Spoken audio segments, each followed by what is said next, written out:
তোরে আপু, রাতের বেলা তুমি যখন ঘুমিয়ে পড়েছিলে তখন নির্ঝর ভাইয়া তোমার এত এত ছবি তুলেছে আর তোমার গালে পাপ্পিও দিয়েছে।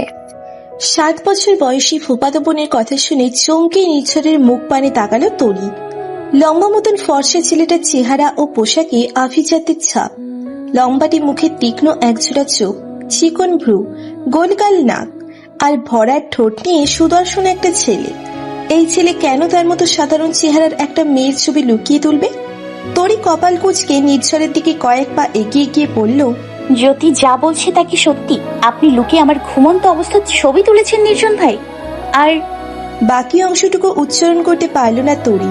তার প্রশ্নে নির্ঝর গলায় ঝুলানো দামি ক্যামেরার দিকে এক পলক তাকালো। দাঁত চেপে চোখ সরু করে জ্যোতির দিকে তাকাতে জ্যোতি ভয় পেয়ে দৌড়ে পালালো। জ্যোতির গমন পথের থেকে দৃষ্টি সরিয়ে মাথার ঘন চুলে একবার আঙুল চালালো সে। তারপর বিরক্তি প্রকাশ করে বলল, তুমি কি নিজেকে মিস ডায়না ভাবো তরি? তোমার মতো এমন খ্যাত একটা মেয়ের ছবি আমি তুলবো, তাও আবার লুকিয়ে? এই নির্ঝর শাহরিয়ারের ক্যামেরায় ছবি ওঠার মতো যোগ্যতা তোমার আছে? আবার চুমু খাবো?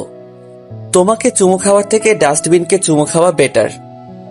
মুহূর্তে তরির মুখটা কালো হয়ে গেল। কালবৈশাখী ঝড়ের ঘন কৃষ্ণ মেঘে ঢেকে গেল মনের আকাশ। দুহাতে ওড়না চেপে ধরে বড় করে শ্বাস নিল সে। কিছুতেই চোখে জল আসতে দেওয়া যাবে না। নিজেকে সামলে আজকের এত আনন্দের দিনটা মাটি করে দেওয়া কুৎসিত মনের মানুষটির দিকে আর এক পলক তাকালো। সামনে দাঁড়িয়ে থাকা নির্ঝর নামের ছেলেটি তরির একমাত্র ফুপির দেবরের ছেলে। ফুপির বাড়ি সিলেট, কিন্তু বাবার চাকরি সূত্রে নির্ঝর ছোটবেলা থেকে পরিবারের সাথে ঢাকাতেই থাকে। সেজন্য তরি ফুপির বাসায় মাঝে মধ্যে আসলেও নির্ঝরের সাথে কখনো দেখা হয়নি। নির্ঝরকে সে দেখেছিল 7-8 বছর আগে একটা পারিবারিক অনুষ্ঠানে। বহু বছর পর দ্বিতীয়বারের মতো গতকাল সন্ধ্যায় নতুন করে পরিচয় হয়েছে। গতকাল কয়েক মিনিট কথা বলে ছেলেটাকে ভালো মনে হয়েছিল, কিন্তু আজ তার নোংরা মনের পরিচয় পেল। প্রথমবারের মতো এত সুদর্শন একটা ছেলের কুৎসিত আর বিকৃত মানসিকতা তার ভেতরটা পুড়িয়ে দিল। নির্ঝরের গুনগুন শব্দে তরির ভাবনার সুতোয় টান পড়ল। তাকিয়ে দেখল নির্ঝর জায়গা বদল করেছে। সিঁড়ির পাশে দাঁড়িয়ে সামনের দৃশ্যের ছবি তুলছে। ফুপির বড় ছেলে জীবন ভাইয়ের আজ বিয়ে। সেই উপলক্ষে তরি 2 দিন হলো ফুপির বাড়ি এসেছে। এতক্ষণ ভালো সময় কাটছিল, কিন্তু নির্ঝর নামক ছেলেটা যেন হুট করে তার ভালো থাকার পাহাড়টা ধসে দিল। তরি দমে গেল না। চারপাশে একবার নজর বুলিয়ে নির্ঝরের দিকে এগিয়ে গেল। কণ্ঠে বিষ ঠেলে নিচু স্বরে বলল, একদম ঢাকা সাজার চেষ্টা করবেন না মিস্টার নির্ঝর শহরিয়ার। ঢাকাতে থেকে চরিত্রের কতটা অবনতি করেছেন তা টের পাচ্ছি। তবে শুনুন, ঢাকার বাতাস গায়ে মেখে সব জায়গায় ঘুরবেন না, তাহলে শরীরের সবগুলো হাড়গুড় মাংস থেকে আলাদা হয়ে যাবে। নির্ঝর ক্যামেরা থেকে চোখ সরিয়ে বিস্ময় নিয়ে বলল, হোয়াট? আমার ছবি কেন তুলেছেন তার কৈফিয়ত চাই। ছি, কতটা জঘন্য আপনার মন মানসিকতা। না জানি ঘুমের মধ্যে আমার কাপড় চোপড় ঠিক ছিল কিনা, কি কি করেছেন কে জানে। তরির মুখে সর্বত্র দুশ্চিন্তায় সে ভর করল। নির্ঝর দাঁতে দাঁত চেপে বলল, আর একটা কথা বলবে তো তোমাকে আমি ভয়ঙ্কর শাস্তি দিব। বললাম তো আমি ছবি তুলিনি তোমার। তাহলে কি একটা বাচ্চা মেয়ে মিথ্যে বলবে আমাকে? নির্ঝর ফু দিয়ে কপালের চুলগুলো সরিয়ে দিল। মেকি হেসে বলল, জ্যোতিকে তোমার বাচ্চা মেয়ে মনে হয়? How funny! ওর মতো বিচ্ছু পৃথিবীতে 2 পিস নেই। তরি ঠোঁট কামড়ে গভীর চিন্তায় ডুবে গেল। কার কথা বিশ্বাস করবে, নির্ঝর নাকি জ্যোতি? কোচকানা কপালে সে নির্ঝরের দিকে তাকালো। গম্ভীর মুখে অনবরত সামনের ছবি তুলে যাচ্ছে সে। তরি আচমকা নির্ঝরের সামনে দাঁড়িয়ে পড়ল। ডান হাত বাড়িয়ে দিয়ে বলল, আপনি ক্যামেরা দিন, ক্যামেরা দিন। ছবি তুলেছেন কিনা আমি পরীক্ষা করব। নির্ঝর সঙ্গে সঙ্গে ক্যামেরা 2 হাতে চেপে ধরে বলল, ইম্পসিবল। কেন? অসম্ভব কেন?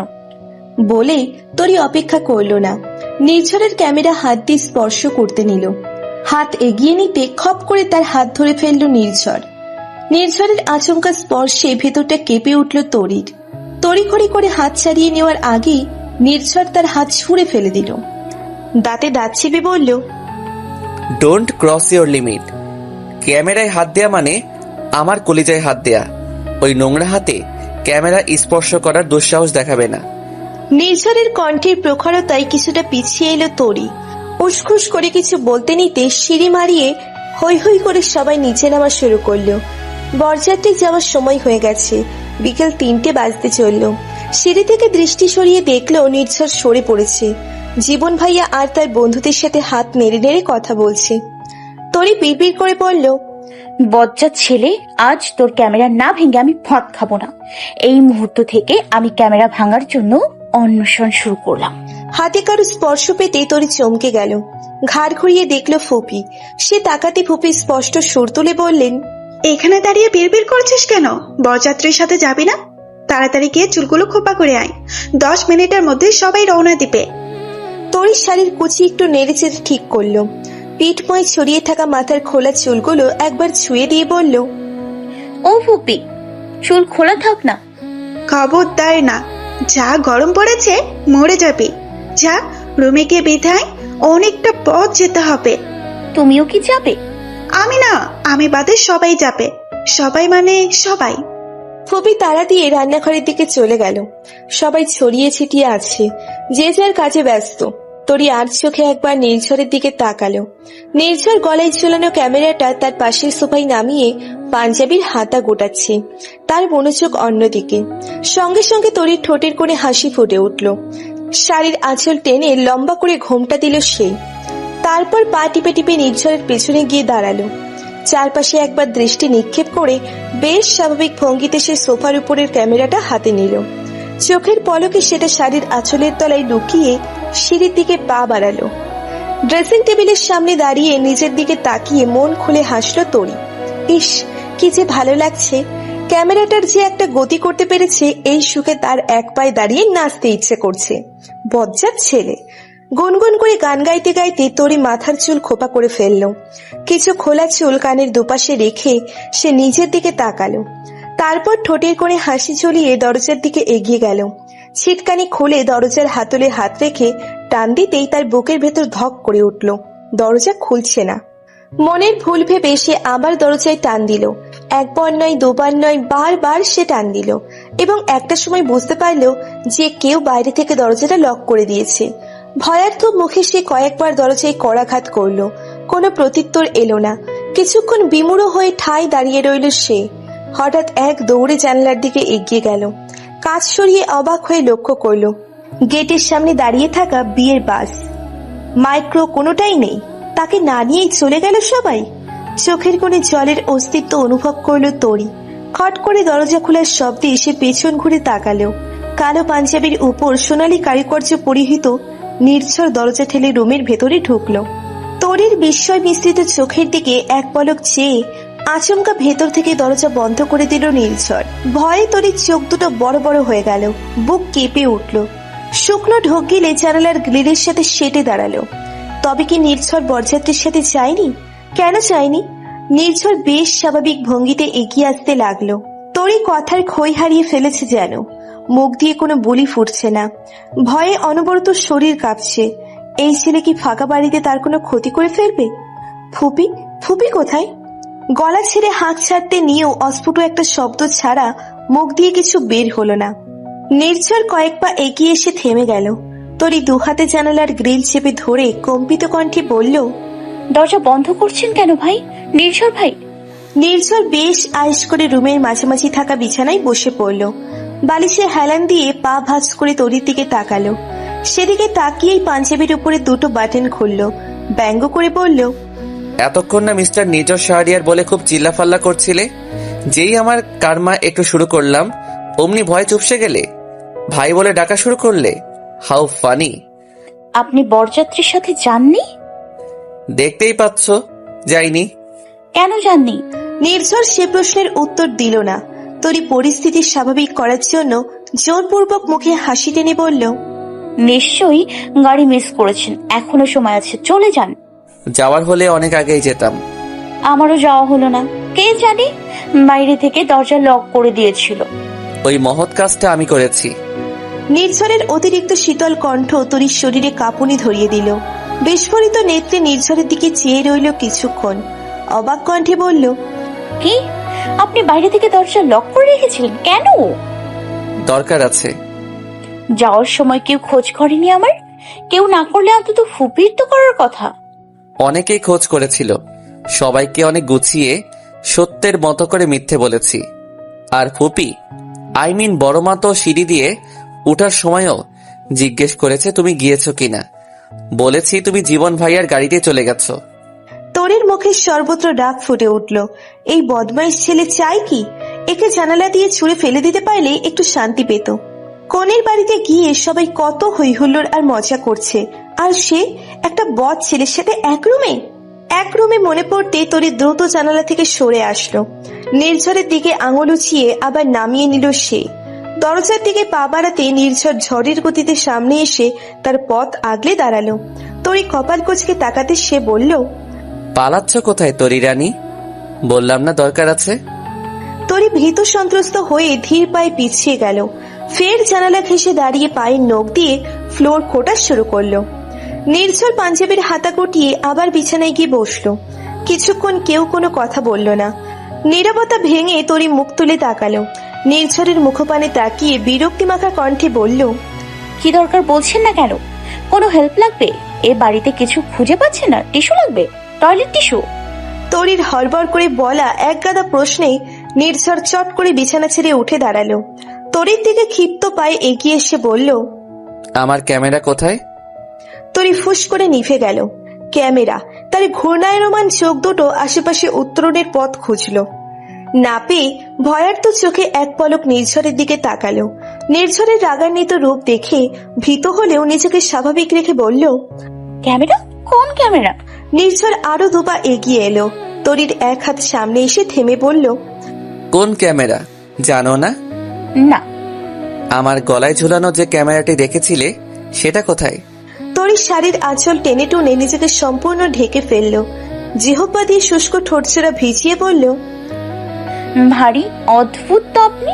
আমি কিভাবে বলবো আপনার ক্যামেরা কোথায়? অদ্ভুত? আমি কতটা অদ্ভুত তা টের পাবে যদি আমার ক্যামেরা ঠিকঠাক মতো ফেরত না দাও। আমার ক্যামেরা কোথায়? বললাম তো আমি জানি না।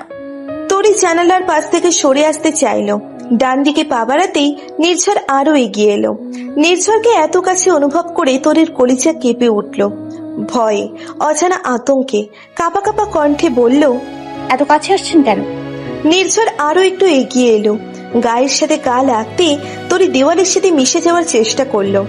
মনে মনে অসংখ্য বার ফুপিকে ডাকলো। ফুপি এলেই সে এখান থেকে বের হতে পারবে। আতঙ্কে মাথা ঘুরছে তার, পা ধরে আসছে, শরীরের ভর রাখতে পারছে না। যখন তখন পড়ে যাবে হয়তো। সে বাদিকে সরে যাওয়ার চেষ্টা করতে নির্ঝর দেওয়ালের দুপাশে হাত দিয়ে তাকে আটকে ফেললো। চিবিয়ে চিবিয়ে বলল, লাস্টবারের মতো জিজ্ঞেস করছি, আমার ক্যামেরা কোথায়? তরি আর দাঁড়িয়ে থাকতে পারল না। ছলো ছলো চোখে মাথা চেপে ফ্লোরে বসে পড়ল। বিড়বিড় করে নিচু স্বরে বলল, ওটা আমি ভেঙে ফেলেছি, ছাদের উপর রেখে ইট দিয়ে থেতলে টুকরো টুকরো করে ফেলেছি। নির্ঝরের কান অব্দি সে কথা পৌঁছলো না। সে হাঁটুতে ভর দিয়ে তরির সামনে বসে পড়ল। তরি নিচু করে রাখা মাথাটা থুতনি ধরে উঁচু করলো। দাঁতে দাঁত চেপে বলল, স্পষ্ট করে বলো কোথায় রেখেছো। তরি এক ঝটকায় নির্ঝরের হাতটা সরিয়ে দিল। আচমকা আক্রমণে নির্ঝর কিছুটা পিছিয়ে গেল। তরি বাজকাই কণ্ঠে বলল, আমি তো আস্ত একটা ডাস্টবিন, তাহলে ছুঁয়ে দিচ্ছেন কোন সাহসে বজ্জাত ছেলে? নির্ঝর হুট করে তরির আরো কাছে চলে এলো। দুহাতে তরির গাল স্পর্শ করে বলল, এবার শুধু ছুঁয়ে দিব না, আরো অনেক কিছু করব। তরির বুকের ভিতর ধক করে উঠল। চেহারা জুড়ে ভয়ের হাতছানি। অনবরত শরীর কাঁপছে। কম্পমান ঠোঁটচোরা কিছুটা আলগা করে অস্পষ্টভাবে বলল, দূরে যান প্লিজ। নির্ঝরের ভেতর কোনো প্রতিক্রিয়া ঘটল না। আগের মতো নির্বিকার ভঙ্গিতে মুখটা তরির মুখের কাছাকাছি আনতে তরি ভয়ে চোখ বন্ধ করে ফেলল। দুহাতে সমস্ত ফ্লোরে রক্ষা কবচ খুঁজে ফিরল। আচমকা ডান হাতে লোহা জাতীয় কিছু টের পেতে সেটা আঁকড়ে ধরল। ধপ করে চোখ খুলে দেখল নির্ঝরের চোখ জোড়া বন্ধ, সমস্ত মুখ শিথিল, একটা পেশিও কুঁচকে নেই। দুজনের ঠোঁটের মাঝে দূরত্ব নির্ঝর ক্রমেই কমিয়ে ফেলতে তরি ডান হাত উঁচিয়ে নির্ঝরের মাথায় সমস্ত শক্তি দিয়ে পরপর দুটো আঘাত করল। তরির গাল থেকে নির্ঝরের হাত দুটো খসে পড়ল। নির্ঝর অস্ফুট আর্তনাদ করে আঘাতপ্রাপ্ত জায়গা দুহাতে চেপে ধরল। অদ্ভুত দৃষ্টিতে তরির দিকে তাকালো, যেন এমন কিছু ঘটবে তা তার কল্পনাতেও ছিল না। কয়েক সেকেন্ডের মধ্যে নির্ঝরের মাথার ডান পাশে গড়িয়ে ছিপ পর্যন্ত রক্তের ক্ষীণ একটা ধারা লক্ষ্য করলো তরি। ভয়ার্ত চোখে নিজের হাতে ধরে রাখা অস্ত্রের দিকে তাকালো। সঙ্গে সঙ্গে তার পিলে চমকে উঠল। এটা তো লোহার সুপুরি কাটা জাতাকল। গতকাল রাতে এই রুমে তার পাশে ফুপির বয়স্ক খালা শাশুড়ির শোয়ার কথা ছিল। এই জাতাকল, পানের ডালা সব তো ওনার। শেষমেশ এই লোহার জিনিস দিয়ে সে নির্ঝরকে আঘাত করে বসলো। তরি নিজের মধ্যে নেই, হিতাহিত জ্ঞান শূন্য হয়ে গেছে। সে শকুনের মতো তীক্ষ্ণ দৃষ্টিতে নির্ঝরের দিকে তাকালো। এই ছেলেটা তাকে ডাস্টবিনের সাথে তুলনা করেছে, এর শাস্তি প্রাপ্য ছিল। তার জ্বলন্ত চোখ দুটো নির্ঝরের ছোট হয়ে আসা চোখে নিবদ্ধ হতে ছলছল করে উঠল। চোখের উত্তাপতা ক্ষয়ে এলো।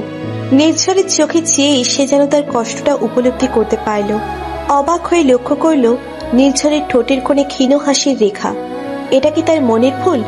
সে ভুল দেখছে।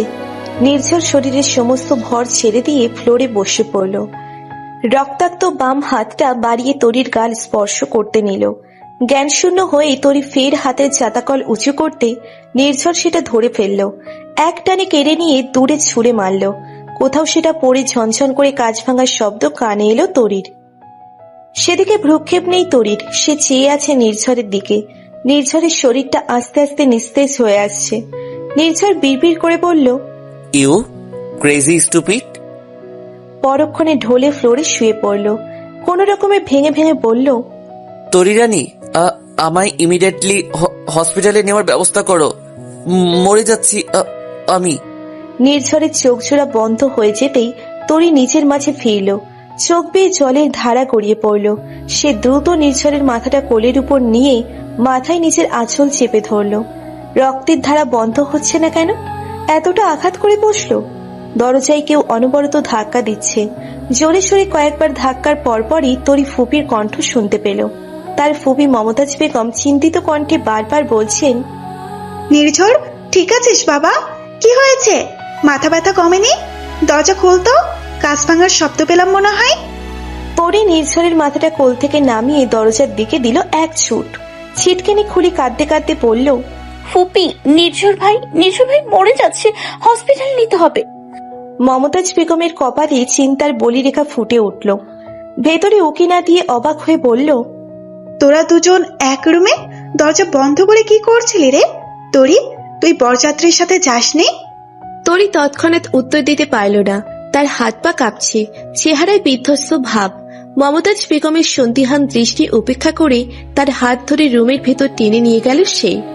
জানালার দিকে এগিয়ে গিয়ে কাঁদতে কাঁদতে বলল, ফুপি, নির্ঝর ভাই। নির্ঝরকে মেঝেতে পড়ে থাকতে দেখে মমতাজ বেগম তবদা মেরে গেলেন। নির্ঝরের হাত দুটো রক্তে রঞ্জিত। তিনি মুহূর্তে সব বুঝে ফেললেন। মন ডাক গাইছে। একই ঘটনার পুনরাবৃত্তি ঘটছে চোখের সামনে যেন। তিনি দ্রুত মেঝেতে বসে নির্ঝরের মাথাটা উঁচু করে বললেন, তরি, নির্ঝরের কি হয়েছে? এই নির্ঝর, কথা বল, কি হয়েছে? নির্ঝর আধ খোলা চোখ মেলে এক পলক মমতাজ বেগমকে দেখল। বিড়বিড় করে কিছু একটা বলার চেষ্টা করে ঝিমিয়ে গেল। তরি হাতের কাছে থেকে একটা ওড়না এনে কম্পমান হাতে নির্ঝরের পাশে বসে মাথাটা শক্ত করে বেঁধে দিল। ফুপির দিকে চোখ পড়তেই চোখের দৃষ্টি অসহায় হয়ে আসলো। যেন বলতে চাইছে, ভুল হয়ে গেছে আমার, এতটা আঘাত করতে চাইনি। মমতাজ বেগম তীক্ষ্ণ দৃষ্টি মেলে চারপাশ পর্যবেক্ষণ করে অনেক কিছু বুঝে ফেললেন, কিন্তু তার মন সায় দিচ্ছে না। নির্ঝরকে ছোটবেলা থেকে দেখে আসছে। নির্ঝর তো এমন ছেলে নয় যে তরিকে একা পেয়ে কিছু করে বসবে। না, এটা হতেই পারে না। তিনি আর গভীর চিন্তায় গেলেন না। নির্ঝরকে হসপিটালে নিতে হবে। ঝটপট উঠে দাঁড়িয়ে নির্ঝরকে উঁচু করার চেষ্টা করলেন, সফল হলেন না। নির্ঝরের ভারী শরীর একা সামাল দিতে না পেরে তরির দিকে চেয়ে বললেন, কি হয়েছে সব আমি পরে শুনবো। তরি, নির্ঝরকে ধর, এখন হাসপাতালে নিতে হবে, তাড়াতাড়ি। তরি শাড়ির আঁচল কোমরে গুজে নির্ঝরের ডান হাতটা নিজের কাঁধের পাশ দিয়ে গলা পর্যন্ত এনে চেপে ধরল। আরেক হাতে নির্ঝরকে আগলে ভাঙা গলায় বলল, চলো ফুপি। দুজন দুপাশ থেকে ধরে অনেক কষ্টে সিঁড়ি দিয়ে নামালো নির্ঝরকে। গেটের সামনে রাস্তায় দাঁড়িয়ে মনে পড়ল নির্ঝরকে ডাক্তারের কাছে নিবে কিভাবে। কোনো গাড়ি চোখে পড়ছে না। তরি ছলছল দৃষ্টিতে নির্ঝরের দিকে তাকালো। নির্ঝরের চোখ আধ খোলা। তার দিকেই তাকিয়ে আছে। ঠোঁটের কোণে এখনো স্মিত হাসি, যেন সে আশেপাশের পরিবেশ তাকে নিয়ে এত ব্যস্ততা চরম উপভোগ করছে। তরির চোখের জল এখনো শুকায়নি, মুখে ভেজে একটা পানির ধারা এখনো স্পষ্ট। সে চোখ ছোট ছোট করে নির্ঝরের দিকে তাকাতে ফুপির কণ্ঠ কানে এলো। মমতাজ বেগম চিন্তিত কণ্ঠে বলে উঠলেন, এখন কি হবে রে তরি? কোনো গাড়ি টাড়ি তো চোখে পড়ছে না। বাড়ির গাড়িও রে, সবাই বিয়ে বাড়িতে যার যার গাড়ি নিয়ে গেছে। ফুপি, তুমি নির্ঝর ভাইকে সামলাও, আমি গাড়ি নিয়ে আসছি। নির্ঝরকে নিজের থেকে ছাড়িয়ে এক ছুটে 3 রাস্তার মোড়ের দিকে এগোলো তরি। তরির আঁচল কোমর থেকে খুলে পড়েছে, সেটা এখন ধুলোয় বিছানো রাস্তায় গড়াগড়ি খাচ্ছে। তরির চেহারা বিধ্বস্ত, প্রচন্ড শকের মধ্যে আছে যেন। তার সেই উদ্ভ্রান্ত চেহারা দেখে বুক কেঁপে উঠল মমতাজ বেগমের। মোড়ের দিকে সিএনজি থাকার কথা, তরি সেদিকেই দৌড়চ্ছে। তাকে বেশি দূর এগোতে হলো না, কিছু দূর যেতে খালি সিএনজি পেয়ে গেল। দ্রুত সেটাতে উঠে পড়ল। গেটের সামনে থেকে নির্ঝর আর ফুপিকে উঠিয়ে কাছের প্রাইভেট হসপিটালের দিকে রওনা দিল। তরি, তোর গলায় খামচের দাগ কেন? রক্ত বের হয়েছে। মমতাজ বেগমের তীক্ষ্ণ কণ্ঠে চমকে উঠল তরি। চকিতেই দুহাত গলায় চলে গেল, সম্পূর্ণ গলায় হাত দুটো বিচরণ করল। কোথায় খামচির দাগ? আর খামচির দাগই বা কেন থাকবে? সে মিনমিন করে বলল, কোথায় ফুপি? মমতাজ বেগম চোখের ইশারা করতেই তরির ডান হাতটা কাঁধের কাছে নিয়ে গেল। হাতের স্পর্শ লাগতে কাঁধের কাছে হালকা জ্বলুনি অনুভব করল। আঙুলের ডগা দিয়ে স্পর্শ করে আঙুলটা সামনে মেলে ধরে দেখল বিন্দু বিন্দু রক্ত। সে চমকে গেল, এখানে কাটলো কখন? সে অবাক হয়ে বলল, এখানে কাটলো কিভাবে? আমি জানি না তো। জানিস না নাকি কাউকে বাঁচানোর চেষ্টা করছিস? কি বলছো ফুপি? এদিকায় বস তো। মমতাজ বেগম একটা দীর্ঘশ্বাস লুকিয়ে তরির হাত ধরলেন। হসপিটালের বারান্দার চেয়ারে বসে পড়লেন পাশাপাশি। তিনি হিসাব মিলাতে পারছেন না, মাথার ভেতর অসংখ্য প্রশ্ন ঘুরপাক খাচ্ছে। তরি মেয়ে মানুষ, ওর সাথে ভয়ঙ্কর কিছু ঘটলেই বা কেউ চেষ্টা চরিত্র করলে সেটা ওর জন্য দুর্বিষহ হয়ে উঠবে। মন থেকে কিছুতেই মুছতে পারবে না। ও ধীরে ধীরে অসুস্থ হয়ে পড়বে, মেন্টালি সিক হয়ে যাবে। আবার মনে হচ্ছে নির্ঝরের মতো ছেলে তো তরির সাথে ধস্তাধস্তি করতে পারে না। এসব প্রশ্নের উত্তর একমাত্র তরি দিতে পারবে। তিনি মাথা ঘুরিয়ে একবার হসপিটালের 307 নম্বর কেবিনের দিকে তাকালেন। এই কেবিনে নির্ঝরের চিকিৎসা চলছে। ফোঁস করে নিঃশ্বাস ছেড়ে তরির দিকে ঘুরে আশ্বস্তের সুরে বললেন, তরিমা, কি হয়েছে? সব আমায় সঠিক করে বলতো, কোনো বাদ রাখবি না। তরির আবার চোখ ভিজে উঠল, ঠোঁট কামড়ে কান্না থামানোর চেষ্টা চালিয়ে গেল। মিনিট 2 পর কম্পিত কণ্ঠে সবটা খুলে বলল। নির্ঝরের ছবি তোলার ঘটনা থেকে শুরু করে সবটা। চোখের কোণ বেয়ে পানির ধারা গড়িয়ে পড়ল তরির। ফুপিকে মৌনাবস্থায় দেখে বুক কেঁপে উঠল তার। সে কি ভুল কিছু করে ফেলেছে? নিঃশব্দে পুরো চোখের জল এবার কান্নায় রূপ নিল। ফুপিয়ে কাঁদতে কাঁদতে বলল, নির্ঝর ভাই আবার গাল চেপে ধরেছিল, মুখটা খুব কাছে এনেছিল। ভয় পেয়ে আমি আঘাত করে ফেলেছি। এতটা জোরে করতে চাইনি ফুপি, কিভাবে যেন এতটা জোরে হয়ে গেছে। আমি ভয় পেয়ে গিয়েছিলাম ফুপি, প্রচন্ড ভয় পেয়ে গিয়েছিলাম ফুপি। তরির কান্নার বেগ বেড়ে যেতে মমতাজ বেগম তাকে দুহাতে বুকে জড়িয়ে নিলেন। তার চোখের কোণে পানির আভাস টের পেলেন। তরির কান্নারত মুখ তার অতি প্রিয় কোনো মুখ স্মরণ করিয়ে দিচ্ছে বারবার। সেই প্রিয় মুখটিও যে সেদিন এভাবে কান্না করেছিল, তাকে জড়িয়ে বারবার বলেছিল, বুবু আমার দোষ নেই, বুবু আমি ভয় পেয়েছি, আমি প্রচন্ড ভয় পেয়েছি। মমতাজ বেগম তরির মুখটা সামনে এনে চোখের জল মুছে দিলেন, তাকে স্বাভাবিক করার চেষ্টা করলেন। মলিন হেসে বললেন, সব ঠিক হয়ে যাবে, আমি সব ঠিক করে দেব, কিচ্ছু চিন্তা করিস না তুই। মুখে বললেও তিনি জানেন তরি তবুও চিন্তা করছে। এই ছোট্ট ব্যাপারটা ওর মনে প্রচন্ড প্রভাব ফেলেছে, সহজে ভুলবে না সে। এই ছোট্ট দুর্ঘটনা দুঃস্বপ্ন হয়ে তাড়া করে ফিরবে ওকে। কেউ কাছে গেলেই ওর নির্ঝরের রক্তাক্ত মুখটা চোখে পড়বে। এমনি তো হয়েছিল তার ছোট বোন মিনুর সাথে। ছোট্ট কিশোরী মিনু, তরির বয়সী প্রায়। এরকম একটা ছোট্ট ঘটনা তার 7 রঙা পৃথিবীটা ওলটপালট করে দিয়েছিল। পাগল হয়ে গিয়েছিল সে। একটা পর্যায়ে মানসিক অসুস্থতা নিয়ে এই দুনিয়া ছেড়ে তাদের ছেড়ে চলে গিয়েছিল। তরির মুখটা ছোটবেলা থেকে মিনুর সাথে অনেকটা মিলে যায়। হঠাৎ হঠাৎ মনে হয় এই তো ছোট্ট মিনু। মমতাজ বেগম তরিকে আবার বুকে জড়িয়ে ধরলেন।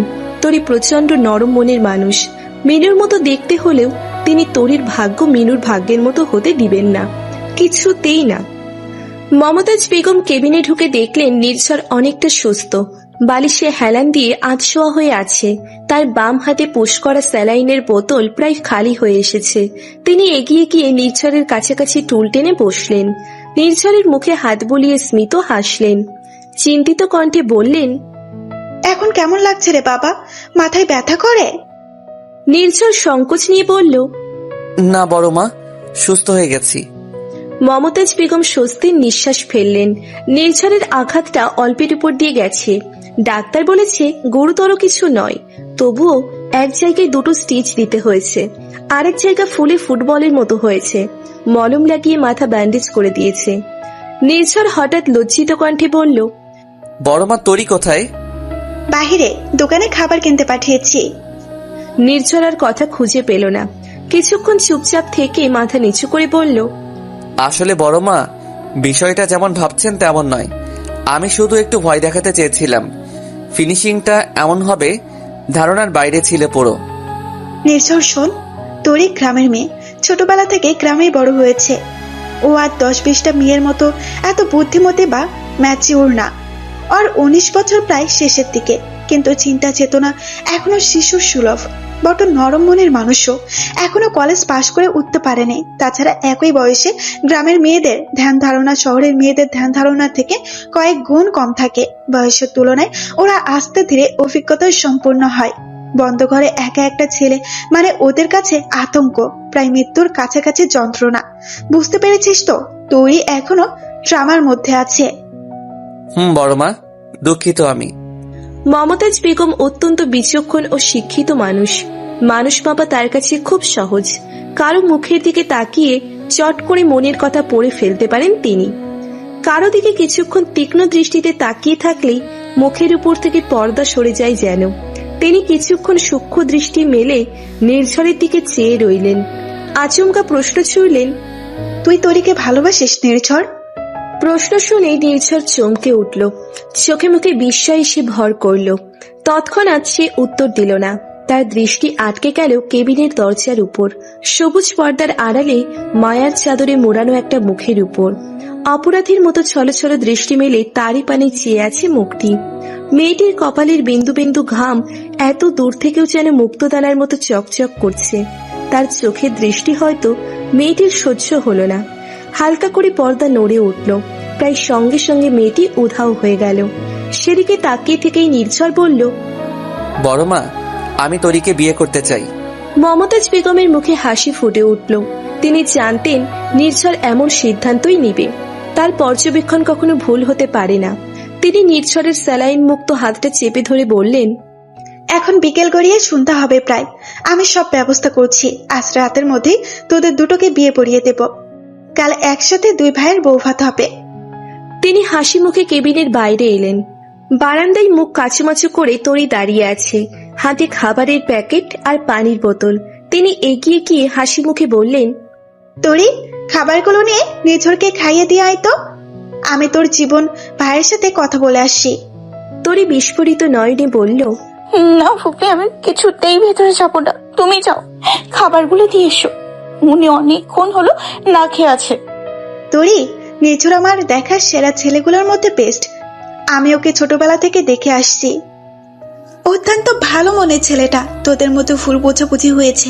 কিছুদিন সময় দে, নির্ঝরকে ঠিক বুঝতে পারবি। যা তো এবার খাবারগুলো দিয়ে চলে আয়, আমি আসছি। তরির মাথায় হাত বুলিয়ে মমতাজ বেগম ব্যাগ থেকে ফোন বের করলেন। একটা নাম্বার ডায়াল করে কানে ধরে তিনি করিডোর ধরে হেঁটে গেলেন। তরি কেবিনের দরজার দিকে তাকিয়ে চুপচাপ দাঁড়িয়ে রইল দীর্ঘক্ষণ। একটা সময় মনের সাথে যুদ্ধ করে সামনের দিকে পা বাড়ালো। দুরু দুরু বুকে কেবিনের দরজা ঠেলে ভেতরে ঢুকলো তরি। নির্ঝরের দিকে চোখ তুলে তাকানোর সাহস তার নেই। হাতের খাবারের প্যাকেটগুলো শক্ত করে চেপে ধরে শরীরের কাঁপুনি থামানোর চেষ্টা চালিয়ে গেল। মাথা নিচু করে বিছানার পাশে টুলটাতে খাবারের প্যাকেটগুলো রাখলো। পানির বোতলটা একপাশে রেখে দ্রুত পেছন ঘুরে দাঁড়ালো। উদ্দেশ্য এখান থেকে পালিয়ে যাওয়া। 2 পা এগোতেই পেছন থেকে কেউ ধমক দিয়ে বলে উঠল, এই মেয়ে, তরির পা থেমে গেল, হার্টের গতিবিধি বেড়ে গেল। চারিদিক থেকে ভয়ের আভাস এসে যেন তাকে বরফের মতো জেঁকে ধরল। চোখ বন্ধ করে মুখ অল্প হা করে শ্বাস নিল সে। পেছন না ঘুরে কম্পিত কণ্ঠে বলল, খাবারগুলো খেয়ে নিন আপনি। পেছনে ঘুরে আছো কেন? এদিকে, এদিকে, আমার দিকে তাকাও। পেছনের কণ্ঠস্বরের তীব্রতা বেড়ে চলেছে। তরি বড় করে ঢোক গিলে চোখ খুলল, জোরপূর্বক ঘুরে দাঁড়ালো, ঘন ঘন চোখের পলক ফেলে বিছানার দিকে তাকালো। নির্ঝর দুহাত বুকে ভাঁজ করে তার দিকেই চেয়ে আছে। ফর্সা মুখটা কেমন পাণ্ডুর মতো হয়ে গেছে, অনেক রক্ত বের হয়েছে। তরির নিজেকে বড্ড অপরাধী মনে হচ্ছে। কি থেকে কি করে ফেললো সে? এতটা অবুঝ না হলেও পারত। কয়েক সেকেন্ড নির্ঝরের দিকে চেয়ে থেকে গুটি গুটি পায়ে বিছানার দিকে এগিয়ে গেল। নির্ঝরের কয়েক হাত দূরে দাঁড়িয়ে থেমে গেল। হঠাৎ ধপাস করে ফ্লোরে বসে হাউমাউ করে কান্নাকাটি শুরু করলো। তরির জল তরঙ্গের মতো কান্নার শব্দে বিস্ময়ে কিং কর্তব্য বিমূঢ় হয়ে গেল নির্ঝর। এই মেয়ের সবকিছু এত অদ্ভুত কেন? এই রুদ্রমূর্তি তো এই কান্না।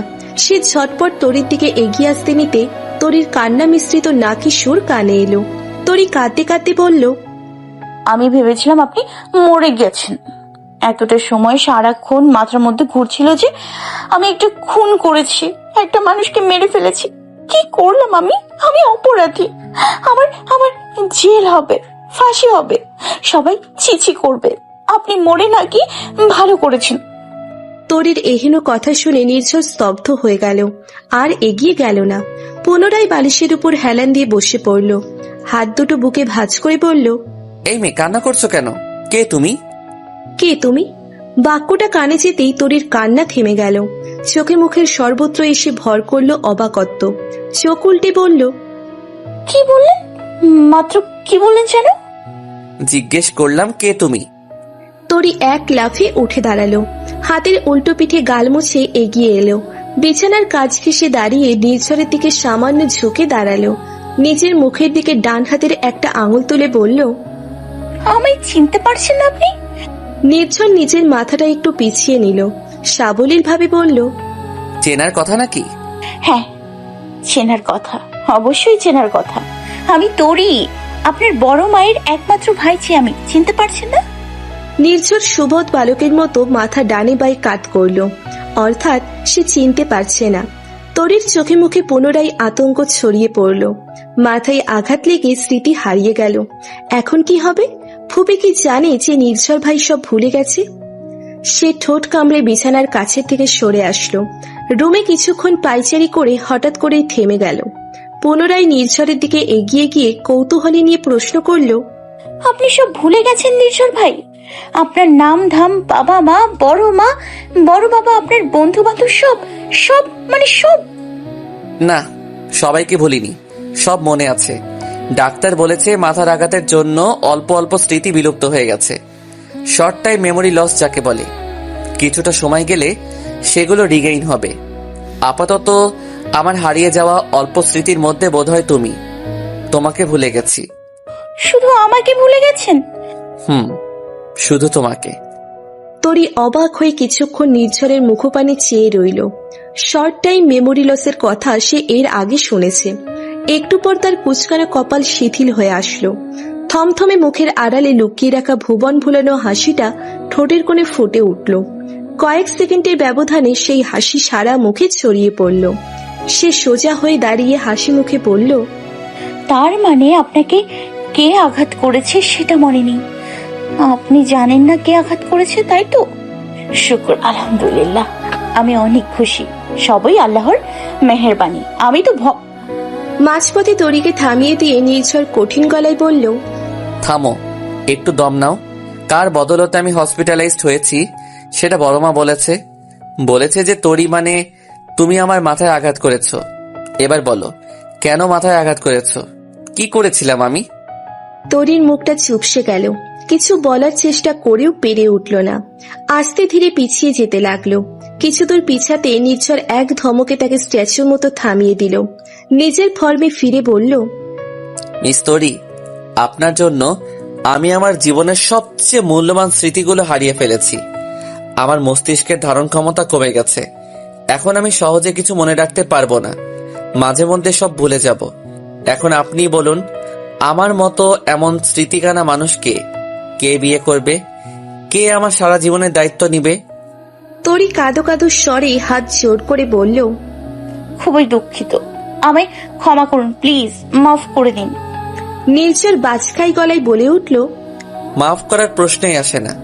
স্মৃতি হারানো এই নির্জর শাহরিয়ারের দায়িত্ব তুমি নিবে সারা জীবনের জন্য, বুঝতে পেরেছো? কি? হ্যাঁ, তুমি কিভাবে দায়িত্ব নিবে সেটা জানি না, দায়িত্ব তোমাকে নিতেই হবে, না হলে মার্ডার কেসের আসামি করে জেলের ফুটবল সম ভাত খাইয়ে ছাড়বো। জেলের ভাত গলা দিয়ে নামবে তো? আমি কিভাবে দায়িত্ব নিব? নির্ঝর বিছানা ছেড়ে উঠতে নিতে মাথায় একটা চক্কর দিয়ে উঠল। এক হাতে বিছানার চাদর খামছে ভারসাম্য বজায় রাখলো, আর এক হাতে মাথায় স্পর্শ করে চাপা আর্তনাদ করে। তরি বাতাসের গতিতে এগিয়ে গেল, নির্ঝরের দু কাঁধ চেপে ধরে ভয়ানক চিন্তিত গলায় বলল, এমন নড়াচড়া করছেন কেন আপনি? চুপচাপ শুয়ে থাকুন। নির্ঝর শরীর দুলিয়ে তরিকে ছাড়ানোর চেষ্টা করলো, কপাল কুঁচকে বলল, চুপচাপ শুয়ে থাকবো মানে? আমি চুপচাপ শুয়ে থাকার অবস্থায় আছি নাকি? স্মৃতিকানা হয়ে গেছি, বউ পাবো না এখন আমি, কেউ বিয়ে করবে না আমায় এখন, বুঝতে পেরেছো তুমি? আমাকে সারা জীবন চোখ বুড়ো মানে আই বুড়ো থাকতে হবে। তরি একের পর এক বিস্ময়ের ঢেউয়ে তোলপাড় হয়ে যাচ্ছে। অল্প সময়ের ব্যবধানে এত এত ঘটনা মস্তিষ্কে নিতে পারছে না। সে হাঁপিয়ে উঠেছে। নির্ঝর শাহরিয়ারের কোনো চরিত্র এটা? এটা তো তার স্বভাব বহির্ভূত মনে হচ্ছে। এত কথা তো উনি বলার মতো মানুষ নয়। মাথায় আঘাত পেয়ে নির্ঝর কি পাগল হয়ে গেছে, নাকি সে আঘাত করে সে নিজেই পাগল হয়ে গেছে? চারপাশ কেমন অদ্ভুত মনে হচ্ছে। তরির আত্মবিশ্বাসে যেন চির ধরেছে। সে অগোছালো ভাবে নির্ঝরের কাঁধের কাছে খামচে ধরল, জোরপূর্বক বিছানায় শুইয়ে দিয়ে বলল, এভাবে শুয়ে থাকুন। থাকবো না, তুমি হাত সরাও, ব্যথা পাচ্ছি। নখ দিয়ে মাংস তুলে নেবে নাকি? আচমকা তরির নিচের কাঁধের কথা স্মরণে এলো। সিঁড়ি দিয়ে নামানোর সময় নির্ঝর এভাবে তার গলা ঘাড় আঁকড়ে ধরেছিল। তখনই বোধ হয় নখ ডেবে গিয়েছিল। ভয়ে এতক্ষণ স্মরণে আসেনি। সে ইচ্ছেকৃতভাবে নির্ঝরের দুকাত শক্ত করে চেপে ধরল। কয়েক সেকেন্ড পর হাত ঢিলে করে সে সরে আসতে নিল। তৎক্ষণাৎ নির্ঝর দুপুর বেলার মতো খপ করে তার ডান হাত ধরে ফেলল। তরি প্রশ্নাতুর দৃষ্টিতে তাকাতে নির্ঝর বলে উঠল, আমি তোমাকে বিয়ে করতে চাই, এক্ষুনি। আমার সাথে সাথে 3 বার বলো, বলো কবুল কবুল কবুল। তরির চোখে মুখে কাঠিন্যতা ভর করল। হাত ছাড়ানোর চেষ্টা করতে করতে বলল, বিয়ে করব আপনাকে? কিশমিন কালেও না। হাত ছাড়ুন। এভাবে কবুল বলে বিয়ে হয়ে যায়? কোন বলদ বলেছে আপনাকে কবুল বলেই বিয়ে হয়ে যায়? কবুল বলবো না আমি। তরির কথা শেষ হতে না হতে নির্ঝর হ্যাচকা টানে তার বুকের উপর ফেলে বলল, মিস তরি, সরি মিসেস নির্জর শাহরিয়ার, তুমি অলরেডি 3 বার কবুল বলে ফেলেছো। তার মানে আজ থেকে আমরা স্বামী স্ত্রী। তরি অবাক হয়ে কয়েক সেকেন্ড নির্ঝরের চোখের দিকে চেয়ে রইল। নির্ঝরের তীক্ষ্ণ চোখজোড়া যেন অনেক কিছুই বলতে চাইছে। সে চোখ সরিয়ে নিল, নিজেকে নির্ঝরের বুকের উপর অনুভব করে দ্রুত সরে আসতে চাইল। নির্ঝর ঠোঁটের কোণে পুরনো সেই স্মিত হাসি ধরে রেখে তার পিঠের কাছের হাতটা আরো শক্ত করল। তরি দাঁতে দাঁত চেপে বলল, মিস্টার নির্ঝর শাহরিয়ার, 1 সেকেন্ডের মধ্যে আমায় ছাড়ুন, না হলে কিন্তু এবার সত্যি সত্যি খুন করে ফেলবো। করো না, প্লিজ খুন করো। আমি হাসতে হাসতে মরতে রাজি। অনেক আগে আমি ভেতর থেকে খুন হয়ে গেছি। এবার বাইরের খোলসটার প্রাণ নিয়ে নাও তরি রানী। আপনার মাথায় গন্ডগোল হয়েছে, কিসব বলছেন? নিজের সেন্সে ফিরুন নির্ঝর ভাই। নির্ঝরের হাত ঢিলে হয়ে এলো। তরি ব্যস্ত হয়ে সরে এলো, অন্যদিকে ঘুরে ঘন ঘন শ্বাস টেনে নিল। বুক ধড়ফড় করছে তার। একটুর জন্য প্রাণবায়ু বের হয়ে যায়নি। কেবিনে পিনপতন নিরাপত্তা বিরাজমান। একে অপরের শ্বাস প্রশ্বাসের শব্দহীন আনাগোনা ব্যতীত রুম নিস্তব্ধ। ভারী বাতাসের সাথে হালকা ফিনাইলের গন্ধ এসে নাকে লাগছে। কেবিনের দক্ষিণে জানালা দিয়ে ঝিরিঝিরি শীতল বাতাসে সে ছুঁয়ে দিয়ে যাচ্ছে। হালকা সে বাতাসে জানালার সবুজ পর্দাগুলো মৃদু কাঁপছে। জানালার ওপাশে সন্ধ্যা নেমে গেছে। বাইরের সেই নিস্তব্ধ অন্ধকারের দিকে চেয়ে নির্ঝর ভারী গলায় বলল, আমায় বিয়ে করবে তরি? আল্লাহর কালামকে সাক্ষী করে সত্যি সত্যি আমার স্ত্রী হবে? নির্ঝরের ভারী কণ্ঠ আরো পর্বতসম হয়ে তরির কানে পৌঁছল। নির্ঝরের এই কণ্ঠের সাথে তার পূর্ব পরিচয় নেই। এই কণ্ঠ যে দ্বিধাহীনভাবে সত্যতা বহন করে। মানুষটার আকুতিতে যে মজার ছিটে ফোটার রেশ নেই। এই অম্লান সত্যতা যাচাই করতে পেরে তরির বুক কেঁপে উঠল। সে নির্ঝরের দিকে না তাকিয়েই বুঝতে পারল নির্ঝর তার উত্তরের অপেক্ষা করছে। মনকে শক্ত করে খুব দ্রুত সে মস্তিষ্কে উত্তর সাজিয়ে নিল। হাতের আঙ্গুল মুঠো করে সে নির্ঝরের দিকে ঘুরে দাঁড়ালো। নির্ঝরের মলিন দৃষ্টি এখনো জানালার ওপাশে। তরি মৃদু হেসে মুখ খুলতে নিতেই রুমের নিস্তব্ধতার পর্দা ছিঁড়ে টুংটাং আওয়াজ বেজে উঠল। ফোনের কর্কশ রিংটোনের আওয়াজ একটানা বেজেই চলেছে। সেই আওয়াজে নির্ঝর তরি দুজনে একে অপরের দিকে তাকালো। ভ্রু কুচকে নির্ঝর পাঞ্জাবির পকেটে হাত দিলে নিজের ফোন খুঁজল। পাঞ্জাবির পকেটে না পেয়ে প্যান্টির পকেটে হাতড়াতে পেয়ে গেল। ফোনটা বের করে দেখলো তার ফোন বাজছে না। তাছাড়া এই রিংটন তার ফোনের নয়, টোনটা কোনো বাটন ফোনের থেকে আসছে। সন্দিহান দৃষ্টিতে সে তরির দিকে তাকালো। তরির মুখে রক্ত শূন্য হয়ে গেছে। গোল গোল ভয়ার্ত চোখ জোড়া তারই পানে চেয়ে আছে। হাত দুটো কোমরের কাছে কিছু চেপে ধরে আছে। নির্ঝর হতাশ সুরে বলল, ফোনটা বের করো। তরির মধ্যে কোনো অভিব্যক্তি লক্ষ্য করা গেল না। সে আগের মতোই দুহাত দিয়ে কোমর চেপে আছে। ইতিমধ্যে কল কেটে গেছে। বিশ্রী টোনটা মিলিয়ে যেতে তরির মুখে যেন পুনরায় রক্ত ফিরে এলো। কিন্তু বেশিক্ষণ সেই রক্ত স্থায়ী হলো না। তাকে বিপদের দ্বারক্রান্তে নিক্ষেপ করতে আর এক দফা ফোন বেজে উঠল। নির্ঝর এবার ধমকে বলে উঠল, ফোন বের করতে বলেছি তরি, নাকি আমি নিজ হাতে বের করব? তরি শাড়ির আঁচলের তলা থেকে কোমরে গুজে রাখা অল্প দামের বাটন ফোনটা বের করল। ফোনটা হাতে নিয়ে নাম চোখে পড়তে ভয়ে আত্মা শুকিয়ে গেল। আশিক ফোন করেছে। দ্বিতীয়বারের মতো ফোন কেটে গেল। নির্ঝর তরির দিকে তীক্ষ্ণ চোখে চেয়ে রইল কিছুক্ষণ। তারপর শান্ত গলায় বলল, আমার জানা মতে তোমার কোনো পার্সোনাল ফোন থাকার কথা না তরি, তাহলে এই ফোনটা কোথায় পেলে? তরি কয়েক সেকেন্ড মৌন রইল। 1.5-2 মিনিট পর নিশ্চুপতায় ভেঙে একটানা বলল, আমি একটা ছেলেকে ভালোবাসি নির্ঝর ভাই, ওর নাম আশিক। ফোনটা ওই আমাকে দিয়েছে কথা বলার জন্য। এতদিন লুকিয়ে রেখেছিলাম, আজ ভুলে কিভাবে যেন সাইলেন্ট মোড অন হয়ে গেছে, আর আপনি ধরে ফেললেন। আমি দুঃখিত নির্ঝর ভাই, আপনাকে বিয়ে করতে পারবো না। আশিককে আমি ভীষণ ভালোবাসি। নির্ঝর কোনো প্রত্যুত্তর করল না। হাতের ফোনটা বিছানায় ফেলে রাখলো। পা টান করে আস্তে করে বালিশে মাথা রেখে শুয়ে পড়ল। পায়ের কাছের চাদরটা বুক পর্যন্ত টেনে চোখ বন্ধ করল। নির্ঝরের আকস্মিক নীরবতা সহ্য হলো না তরির। সে সামান্য এগিয়ে গিয়ে অনুরোধের স্বরে বলল, আপনার খাবারটা খেয়ে নিন নির্ঝর ভাই। ডোন্ট ডিস্টার্ব মি, আমার এখন ঘুম দরকার, চলে যাও। কিন্তু একটু নির্ঝরের গলার স্বর ভয়ানক উঁচু হয়ে গেল। রক্তচক্ষু নিয়ে চিল্লিয়ে বলল, বললাম না চোখের সামনে সরে যেতে? Just 2 seconds. 2 সেকেন্ডের মধ্যে চোখের সামনে থেকে দূর হও। নির্ঝরের ধমকে তরির চোখে জল চলে আসলো। সে কি এমন ভুল বলল যে এভাবে রিয়াক্ট করতে হবে? অপমানে তার গলা ছিঁড়ে কাঁদতে ইচ্ছে করছে। সে নির্ঝরের ডাগান্বিত মুখের দিকে এক পলক চেয়ে সুরসুর করে কেবিন থেকে বের হয়ে গেল। তরির গমন পথের দিকে চেয়ে থাকতে থাকতে নির্ঝরের রক্তলাল চোখজোড়া টলমল হয়ে উঠল। চোখের মরা শুষ্ক নদী জলে পরিপূর্ণ হয়ে উঠল। হৃদয়ের পুরনো ক্ষতে যেন কেউ নতুন করে আঘাত করল। তরতাজা হয়ে উঠল। বুকের ভেতর হু হু করে উঠছে বারবার। সে তো জানতো তরি এমন উত্তর দিবে, তবুও এত কষ্ট হচ্ছে কেন আজ? তরির এত বড় সত্যিটা সে কেন মেনে নিতে পারছে না? কেন অমুক কষ্ট হচ্ছে? নির্ঝর পাঞ্জাবির হাতায় নাক মুছল। চোখ জ্বালা করছে। 2 চোখের পাতা এক করতে চোখের কার্নিশ বেয়ে জল গড়িয়ে পড়ল। ফুপি, তুমি পাগল হয়ে গেছো? কি বলছো এসব? আমি নির্ঝর ভাইকে বিয়ে করব? তুমি বলছো এসব?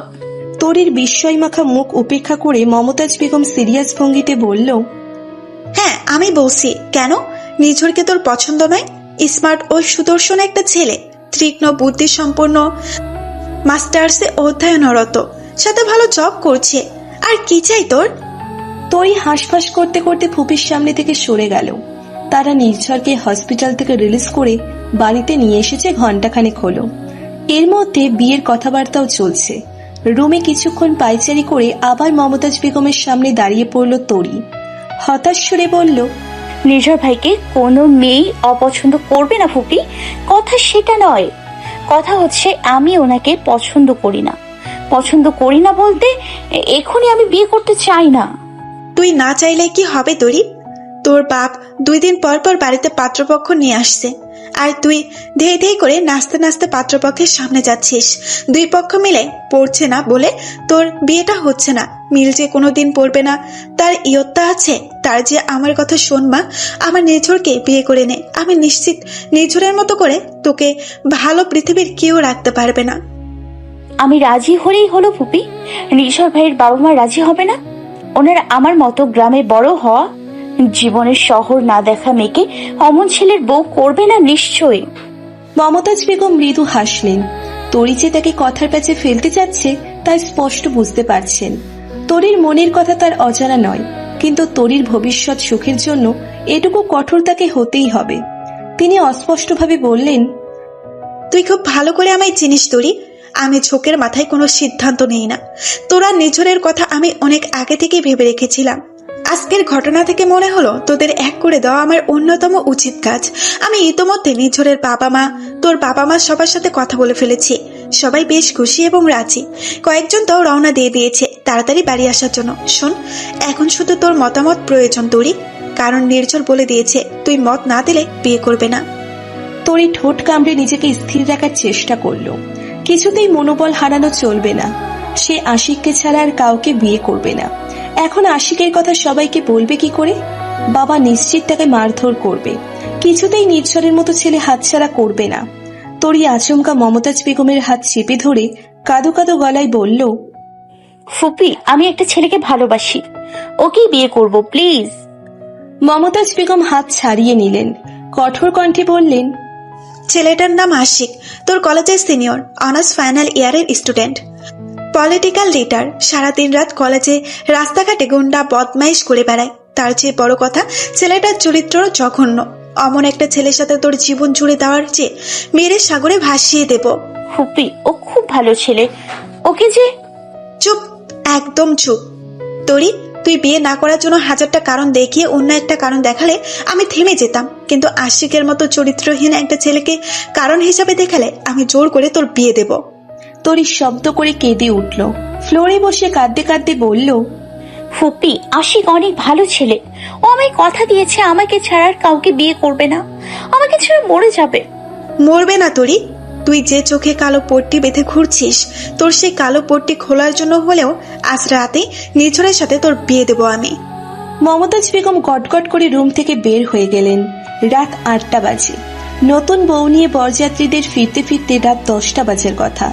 এরই মধ্যে তাকে সব ব্যবস্থা করতে হবে। আমি তরি, আপনাকে বিয়ে করা আমার পক্ষে দুরূহ ব্যাপার। সেজন্য আমি পালিয়ে গেলাম। আশা রাখলাম আমায় কেউ খোঁজার চেষ্টা করবেন না। রাত 10টার দিকে নির্ঝরের ফোনে আননোন নাম্বার থেকে এই মেসেজটা আসে। সে তখন সবেমাত্র বিয়ের নতুন পাঞ্জাবি গায়ে দিয়েছিল। মেসেজটা দেখার পরপরই তার পৃথিবীটা বর্ণহীন হয়ে গেল। জীবনের সবটুকু রং সাথে নিয়ে কেউ যেন পালালো। বুক চিরে বের হওয়া অগণিত দীর্ঘশ্বাস লুকিয়ে সে অসুস্থ শরীর নিয়ে সমস্ত বাড়ি তন্ন তন্ন করে তরিকে খুঁজল। না পেয়ে শুধুমাত্র বড় মাকে সত্যিটা জানিয়ে এদিকটা সামলাতে বলে সে রাস্তায় বের হলো। রাতের বেলা এলোমেলো গতিতে প্রায় দৌড়ে চলেছে নির্ঝর। শুনশান রাস্তাঘাট, জনমানবের চিহ্নটুকুও নেই। সবাই গভীর ঘুমে। সিলেটের এদিকটা মোটামুটি শহর অঞ্চলের মতো হলেও রাতের বেলা রাস্তাঘাট একদম ফাঁকা। রাতের ঢাকা শহরের মতো জীবন্ত নয়। অনেকটা দূরত্ব নিয়ে নিয়ে একটা করে ল্যাম্পপোস্ট। ল্যাম্পপোস্টের সোনালি হলুদ আলোয় নির্ঝর খুঁজে চলেছে তরিকে। দৌড়তে দৌড়তে ক্লান্ত হয়ে দাঁড়িয়ে পড়ল সে। এক হাতে হাঁটুতে ভর দিয়ে মাথা চেপে ধরে রইল কিছুক্ষণ। মাথা ব্যথায় টনটন করছে। একটু পর সোজা হয়ে দাঁড়িয়ে হাতের ফোনটার পাওয়ার বাটন অন করলো। রাত 1টা বাজতে চলল প্রায়।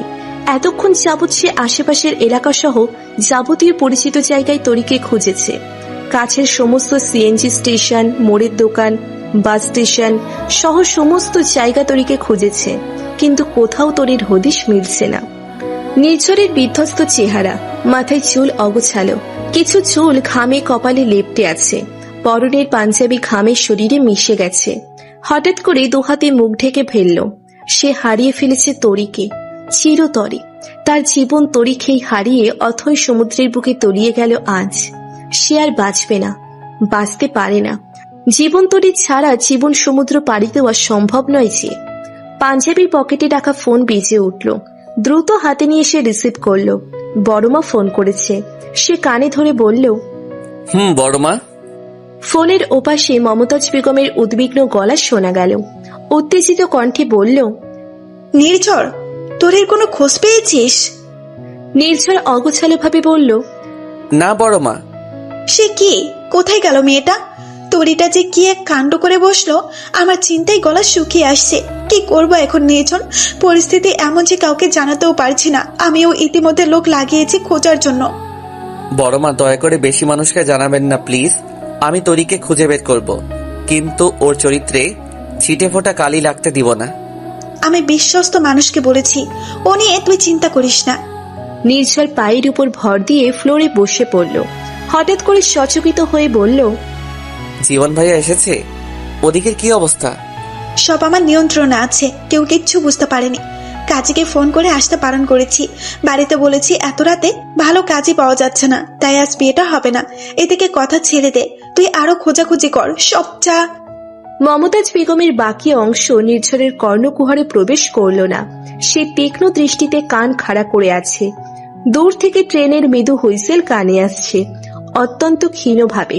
কাছে রেল স্টেশন, আসল জায়গাতেই তো খোঁজা হয়নি। এক লাফে উঠে দাঁড়ালো সে। উঠেই সামনের দিকে দিল এক ছুট। ক্ষিপ্ত কণ্ঠে বলল, বড় মা রাখছি, পরে ফোন করব। রাতের আধারে নির্ঝর দৌড়ে চলেছে।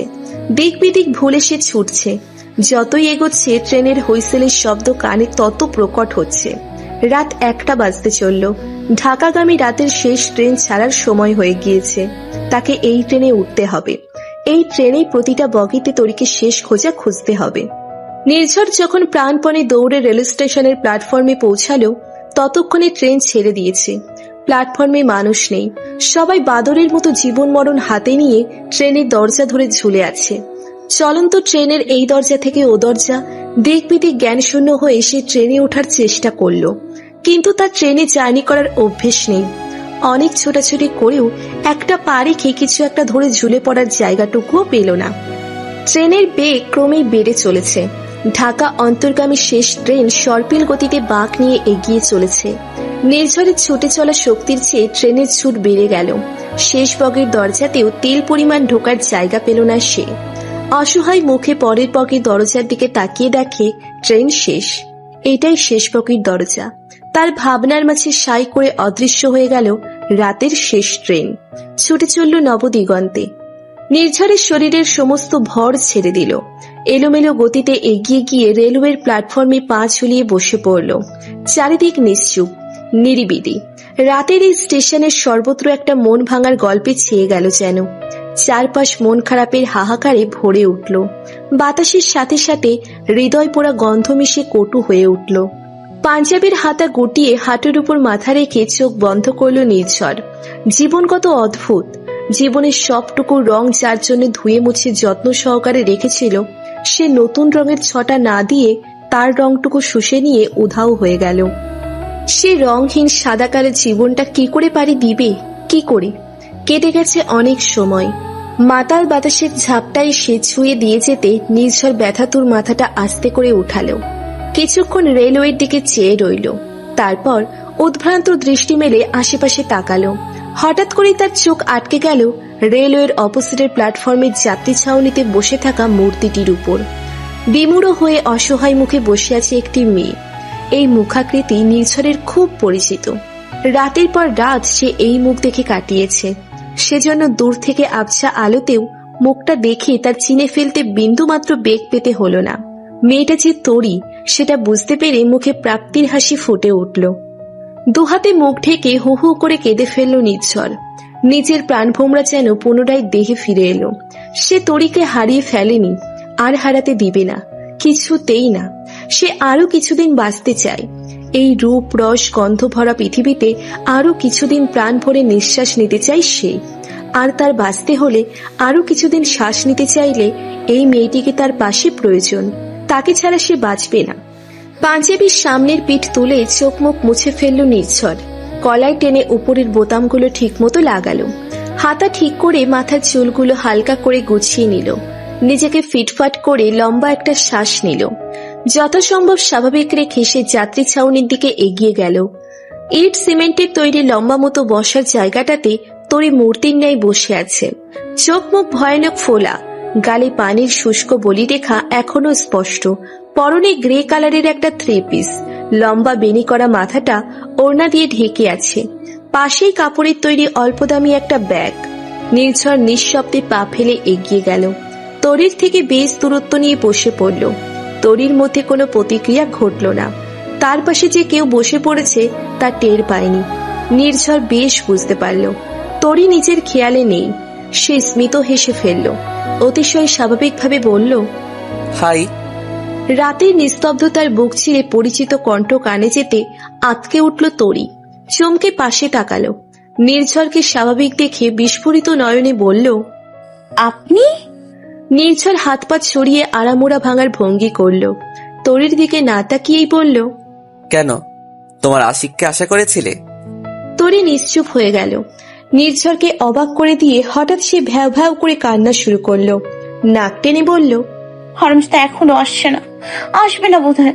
আমাকে আসছে বলে ফোন বন্ধ করে ফেলেছে। কতবার হলো ট্রাই করছে, কিন্তু ফোন বন্ধ। নির্ঝরের প্রচন্ড হাসি পেল। কি যে ভালো লাগছে। আশিক নামক ছেলেটাকে ধরে ডজন খানেক চুমু খেতে ইচ্ছে করছে। সে সাবধানে মুখ ঘুরিয়ে তরির দিকে তাকালো। তরির কান্নারত মুখ দেখে বুক কেঁপে উঠল তার। হার্টবিট বেড়ে গেল। এতক্ষণে তার পানির তৃষ্ণা পেল। রাতের আধারে গাল লাল করে নাক টেনে টেনে কান্না করা মেয়েটির আর এক দফা প্রেমে পড়ল সে। তার চাহনিরত অবস্থায় তরি নাক ছেড়ে ওড়নার এক অংশে মুছে ফেলল। নির্ঝরের নাক মুখ কুঁচকে গেল। দ্রুত পকেট হাতে টিস্যু খুঁজল। হতাশ হয়ে দেখল নেই। তরি আবার কাঁদতে কাঁদতে বলল, আশিক এখনো আসছে না কেন? ও বলেছিল আমাকে না পেলে সারা জীবন চিরকুমার থেকে যাবে। আমার জন্য হাত পর্যন্ত কেটেছিল।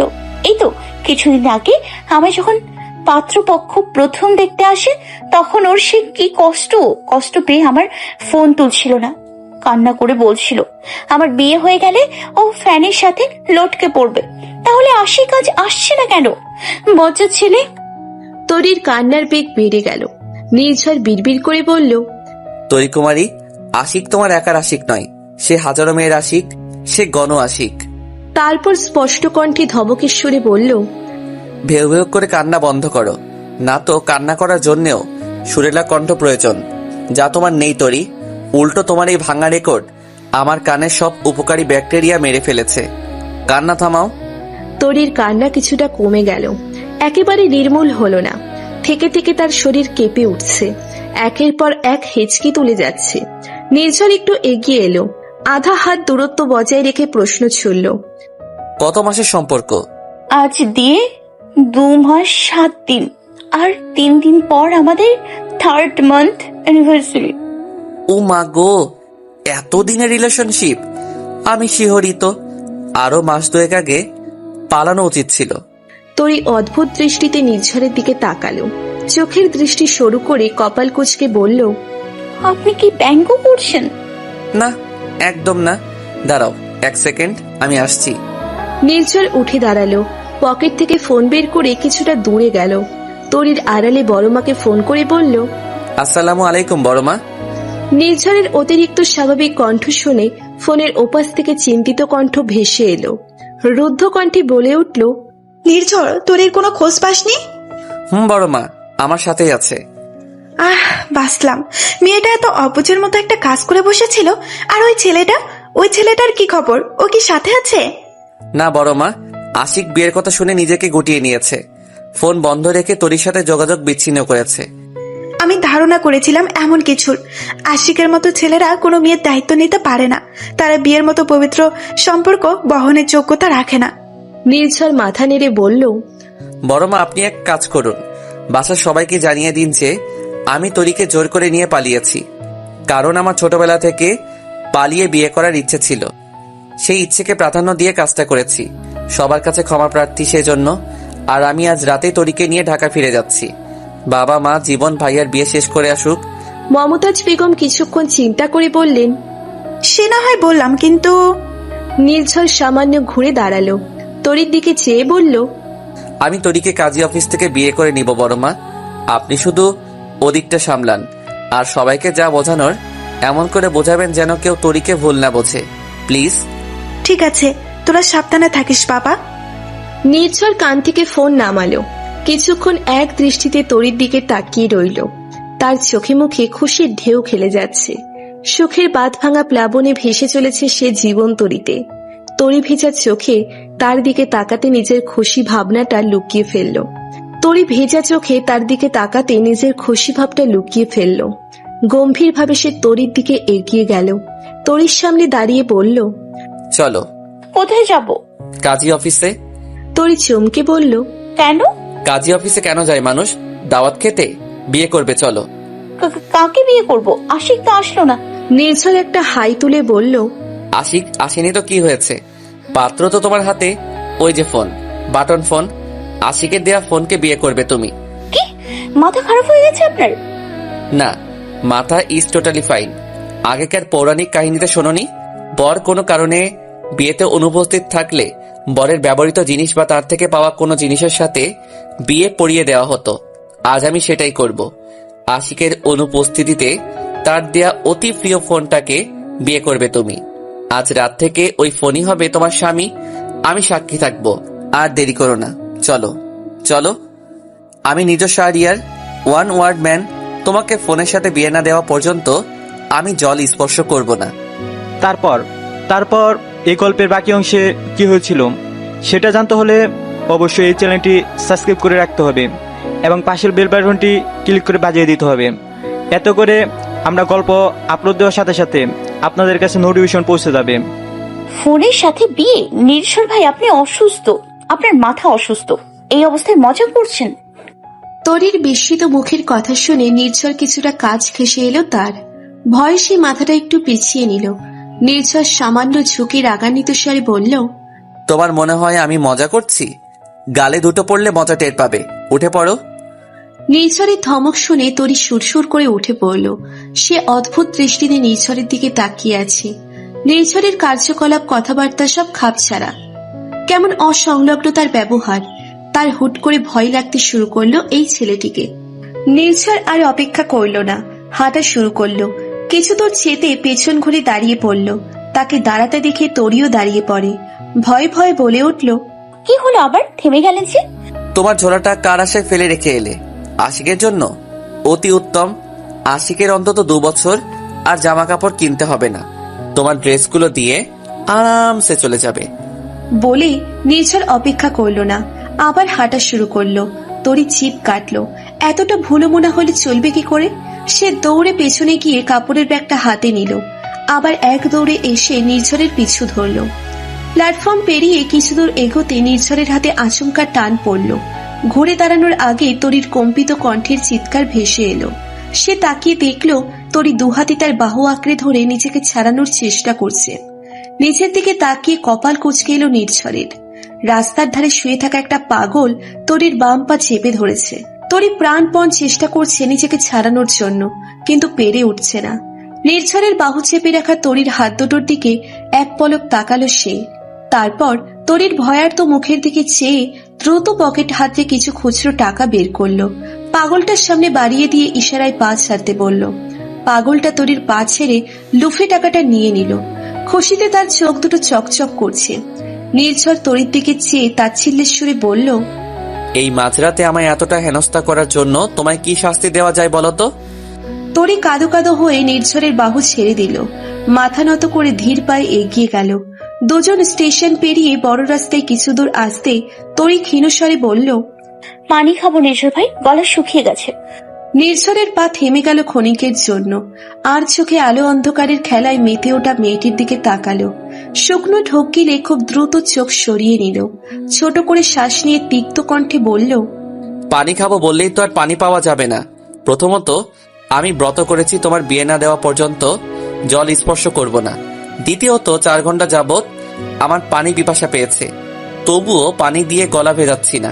সো তুমিও পানি পাবে না। কোথায় যাচ্ছি এখন আমরা? কাজী অফিস। নাম শোনোনি কখনো? না শুনলে শুনে নাও। আমরা এখন কাজী অফিসে যাচ্ছি, যেখানে বিয়ে পড়ানো হয়। সেখানে তোমার আর মুঠোফোনের বিয়ে হবে। বিয়ে শেষে ঢাকার উদ্দেশ্যে রওনা করব। ঢাকার কথা শুনে তরির পিলে চমকে উঠল। পেছন থেকে দ্রুত এগিয়ে গিয়ে নির্ঝরের পথ আগলে দাঁড়ালো। নির্ঝরের আবছা মুখের দিকে চেয়ে বলল, ঢাকাতে কেন যাবো নির্ঝর ভাই? তোমার আর তোমার মুঠোফোন স্বামীর বাসর হবে ঢাকায়, আমার বাসায়, সিম্পল। নির্ঝর নির্বিকার ভঙ্গিতে উত্তর দিয়ে তরিকে পাশ কাটিয়ে সামনে এগিয়ে গেল। কয়েক সেকেন্ড তরি স্তব্ধ হয়ে দাঁড়িয়ে রইল। সে দ্বিধাদ্বন্দ্বে ভুগছে। নির্ঝরের ভাবভঙ্গি দেখে একবার মনে হচ্ছে সে সত্যি সত্যি তাকে মুঠোফোনের সাথে বিয়ে দিবে, তৎক্ষণাৎ মনে হলো এটা নিছক মজা বই কি কিছুই নয়। মজা ভেবে ব্যাপারটা উড়িয়ে দিল তরি। আর এই বিষয়ে ভাববে না সে। নিজেকে স্বাভাবিক রেখে সে ঘুরে আবার নির্ঝরকে অনুসরণ করলো। মিনিট 10 হলো নির্ঝর আর তরি একটা রুমে বসে আছে। 3 শেড বিল্ডিং, মোটামুটি সিমসাম রুম। রুমে আসবাবপত্র বলতে একটা খাট আর একটা টেবিল। টেবিলে বেশ কিছু পুরনো কাগজ আর নথিপত্র।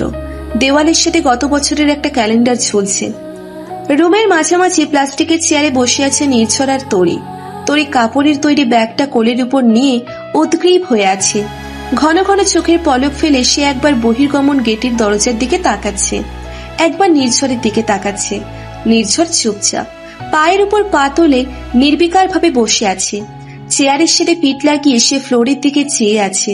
কোনো কথাই বোধহয় বলার প্রয়োজন বোধ করছে না।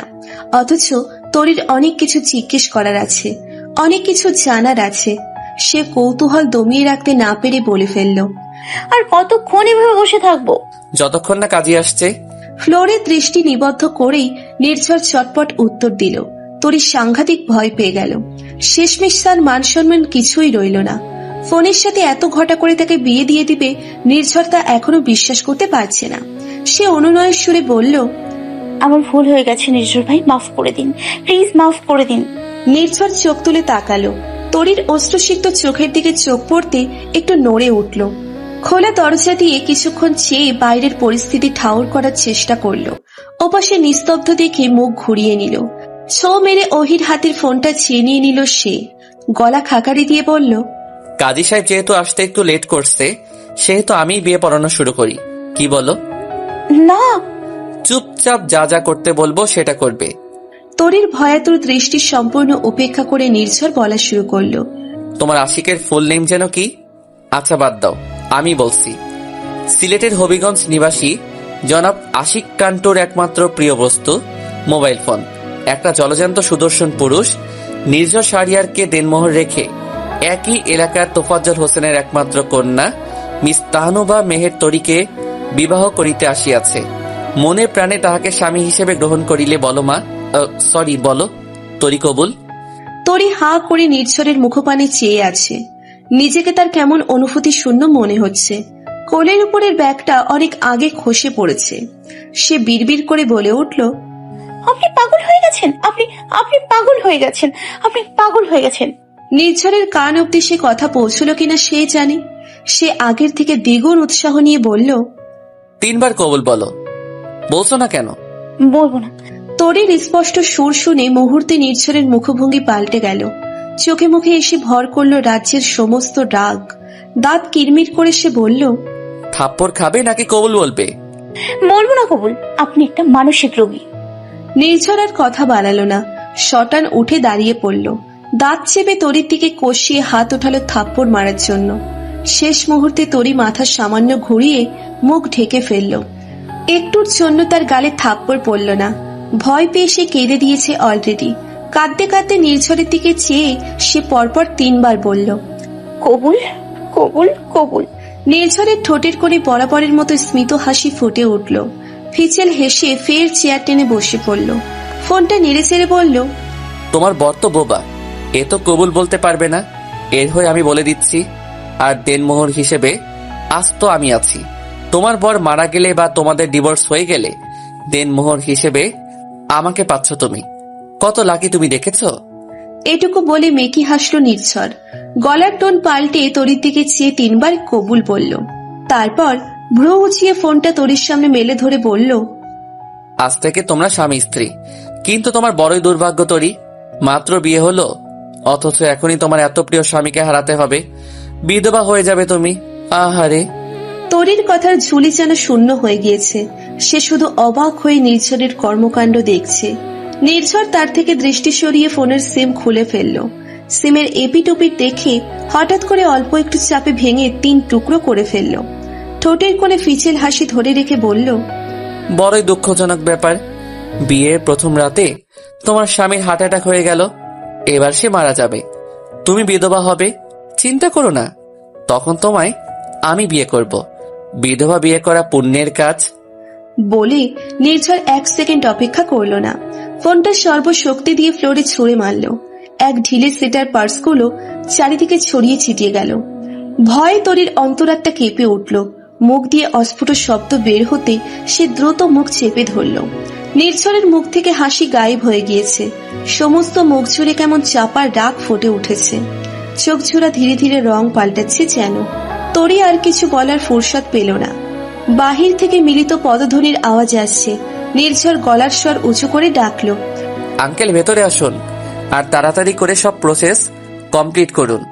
ধবধবে সাদা পাজামা, পাঞ্জাবি পরিহিত মাঝবয়সী এক ভদ্রলোক ভেতরে ঢুকলেন। মুচকি হেসে তিনি দাঁড়িয়ে কয়েকবার হাত বলিয়ে মাথার টুপি ঠিক করলেন। এগিয়ে গিয়ে টেবিলে চেয়ার টেনে বসে পড়লেন। প্রায় সঙ্গে সঙ্গে 3 জন লোক এলো। এসে নির্ঝরের সাথে কুশল বিনিময় করলো। এদের মধ্যে 2 জনকে তরি চেনে, ফুপির বাসায় একবার দেখেছিল। তার কৌতূহলী ভাব কাটতে না কাটতে টুপি পরিহিত কাজী সাহেব বিয়ে পড়ানো শুরু করলেন। বাসস্ট্যান্ডের দিকে এগোতে এগোতে নির্ঝরের ভেতর বড়সড় পরিবর্তন ঘটল। যে অনুভূতিগুলো এতদিন নিজের মনের গহীনে চেপে রেখেছিল সেগুলো যেন একের পর এক বের হয়ে আসছে। বন্দি দশা থেকে একের পর এক ডানা মেলে ছুটছে। সে যেন হাওয়ায় ভাসছে। নিজেকে পৃথিবীর সবচেয়ে সুখী ব্যক্তি মনে হচ্ছে। তার জীবন সার্থক, সার্থক তার বেঁচে থাকা। পাশের এই তরুণীটি যে এখন তার বউ, তার বউ, নির্ঝর শাহরিয়ারের বউ। নির্ঝরের বুকের ভেতর চাপা আনন্দ খেলে যাচ্ছে। ভেতরে ভেতরে সে প্রবল উত্তেজিত, খুশির জোয়ারে ভেসে যাচ্ছে। কিন্তু বাইরে থেকে তার মুখ দেখে বিন্দুমাত্র কেউ আঁচ করতে পারবে না যে সে এতটা খুশি। যেমনটা তরি পারছে না। সে 1 পা 2 পা করে হাঁটছে আর ভীত সন্ত্রস্ত চোখে নির্ঝরের দিকে তাকাচ্ছে। বাস কাউন্টারে পৌঁছানোর পর তরি হাঁসফাঁস করে বলল, মানে বলছিলাম কি, আজ ঢাকা না গেলে হয় না? আমি ঢাকা যেতে চাই না। তাহলে কোথায় যেতে চাও? ফুপির বাড়ি তোমার বাবা লাঠি নিয়ে বসে আছেন, পিটিয়ে তোমার গায়ের চামড়া তুলবে। আর তোমার বাপের বাড়ি তোমার চাচারা দা কুড়াল নিয়ে দাঁড়িয়ে আছে, গেলেই কেটে পিস পিস করে ফেলবে। কোন বাড়ি যেতে চাও বলো? নির্ঝরের গলার স্বর কিছুটা উঁচু ছিল। বদলাতেই বেশ কিছু কৌতূহলী মুখ তাদের দিকে তাকালো। সবাই রাতের সফরকারী। নির্ঝর চারপাশে একবার নজর বলিয়ে গলার স্বর নিচু করলো। চিবিয়ে চিবিয়ে বলে উঠল, বলো কোথায় যাবে? লাঠির আঘাত খাবে নাকি চাচাদের হাতের মায়ের? তরির চোখ ফেটে জল বের হলো এবং প্রথমবারের মতো উপলব্ধি করলো সে কত বড় ভুল কাজ করেছে। আজ যদি সময় মতো নির্ঝর না আসতো তাহলে কি যে হতো ভাবতেই শরীরে কাঁটা দিয়ে গেল। সে চোখের জল মুছে বলল, আপনি যেখানে নিয়ে যাবেন। নির্ঝরের মুখে হাসি বিস্তৃত হলো। তরির চোখে ধরা পড়বার ভয়ে খুব দ্রুত হাসিটুকু হজম করে নিল। তরিকে কাছাকাছি দাঁড় করিয়ে সে লোকাল বাসের 2টো টিকিট কেটে আনলো। বাস যখন ছাড়লো তখন ঘড়িতে রাত 2:48।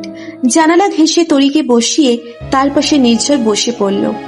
বাসের শেষ যাত্রী তারা। একদম পেছনের সিট 2টো তারা পেয়েছে। নির্ঝরের এভাবে যাতায়াত করার অভ্যেস নেই।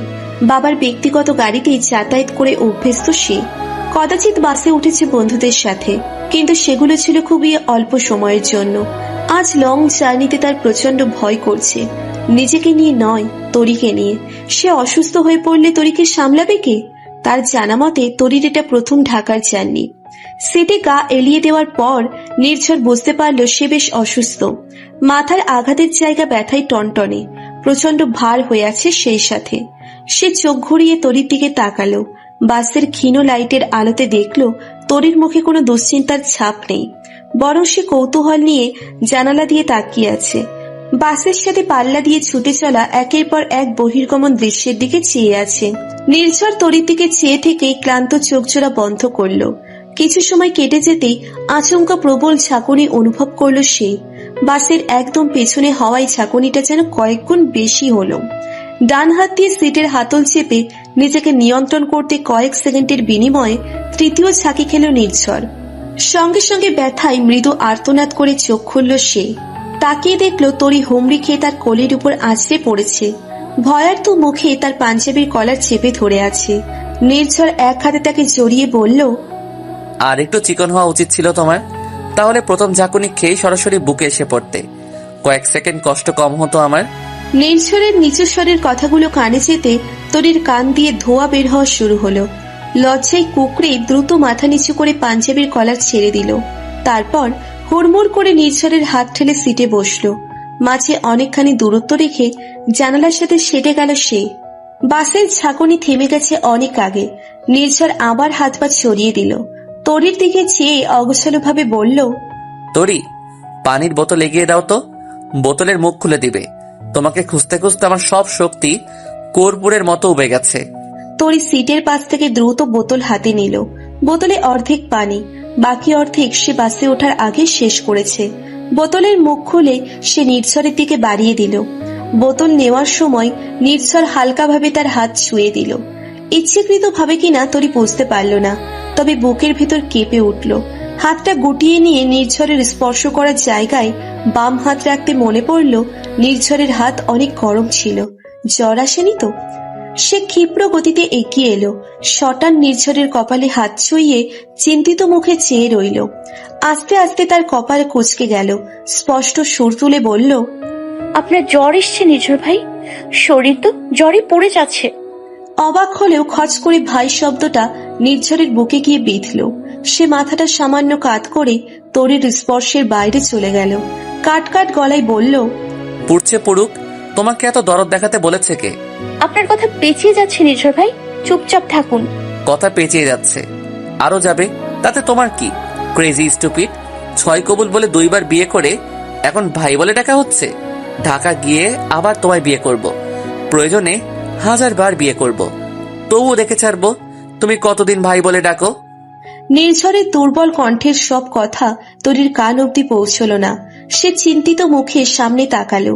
বাসের সবাই চোখ বন্ধ করে সিটে মাথা এলিয়ে আছে।